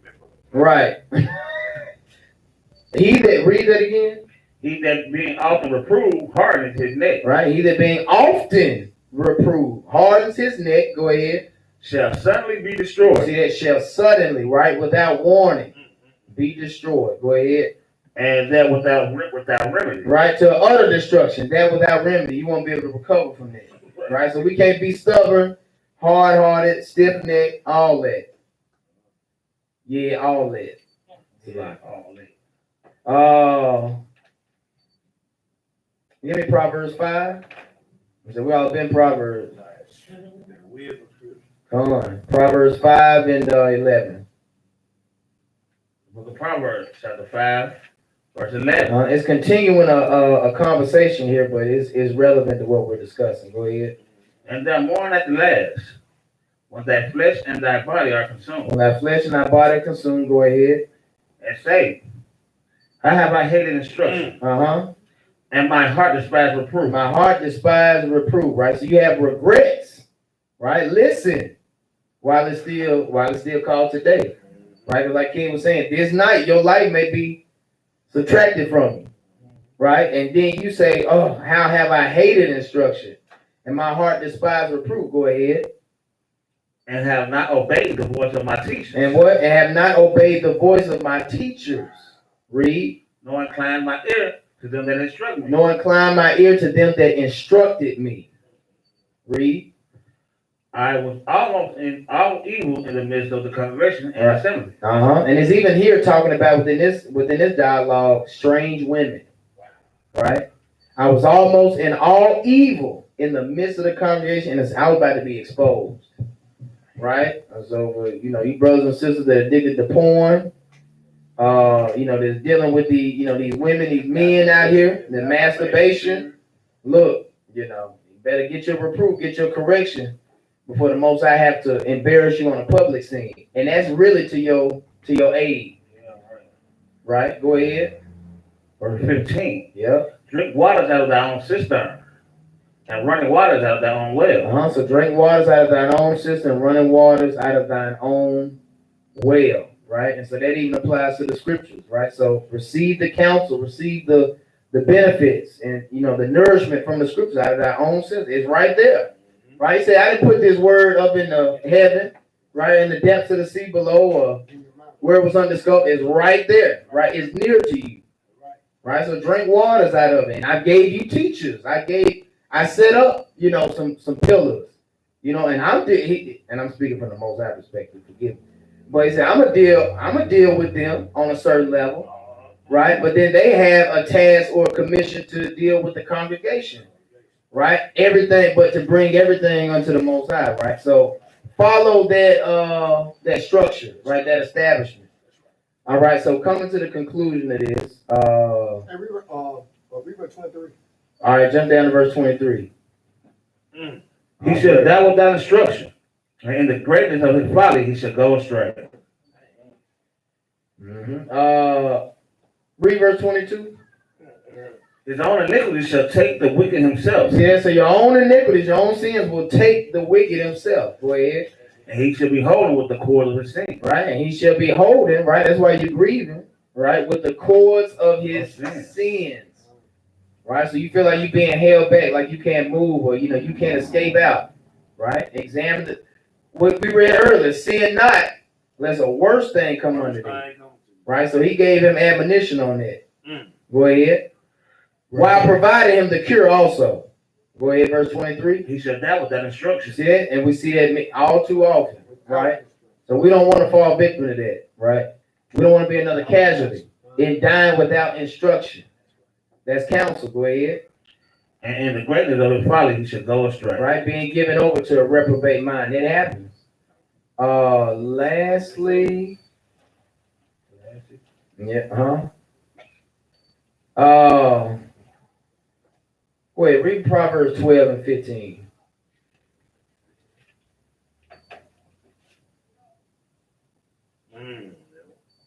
I think we went over this last week too, or something to this effect. The book of Proverbs, chapter 12, verse 15. The way of a fool is right in his own eyes. Right, so in your own eyes, the way of a fool is right in your own eyes, right? So that's how we were talking about you approaching counsel, but you already got in your mind or got it fixed of what the outcome's gonna be, Right. or that they're just gonna confirm What you already know. what you already know, right? It says the way of a fool is right in his own eyes, right? And so they just like how we read earlier about how Christ said, "Cast your net on the right side." You thinking it's over there. You thinking there's abundance on the left side, right? But sometimes you might need to get that correction. You know, get that your position aligned, or get that remedy, get the beam out of your eye. But it can't be you that do it, right?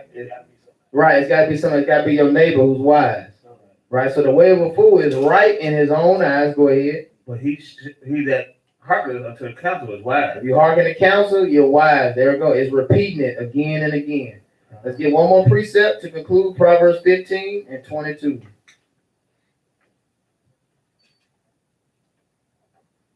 The book of Proverbs, chapter 15, verse 22. Without counsel, purposes are disappointed. Right, so whatever purpose you want to accomplish, right? So whatever, peaceful end, right? Or or a safe habitation that you want to get to, right? You must have counsel, right? It says without counsel, purposes are disappointed. Anything that you try, you might as well forget it. Right? So we must have counsel, we must reason together, right? According to the commandments. Go ahead. But in the multitude of counselors, they are established. There you go. So it's just accentuating that point. In the multitude of counselors, things are established. Right? That's how we get there. Con?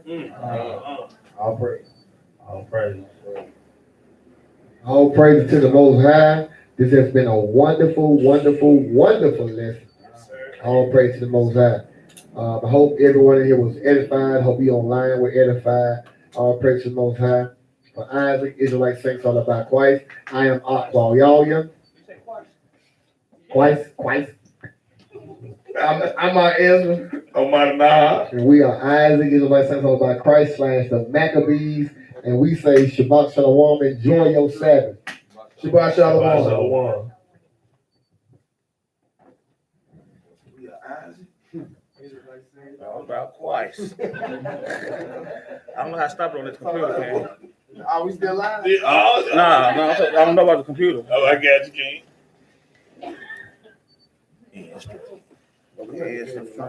We are, man. What?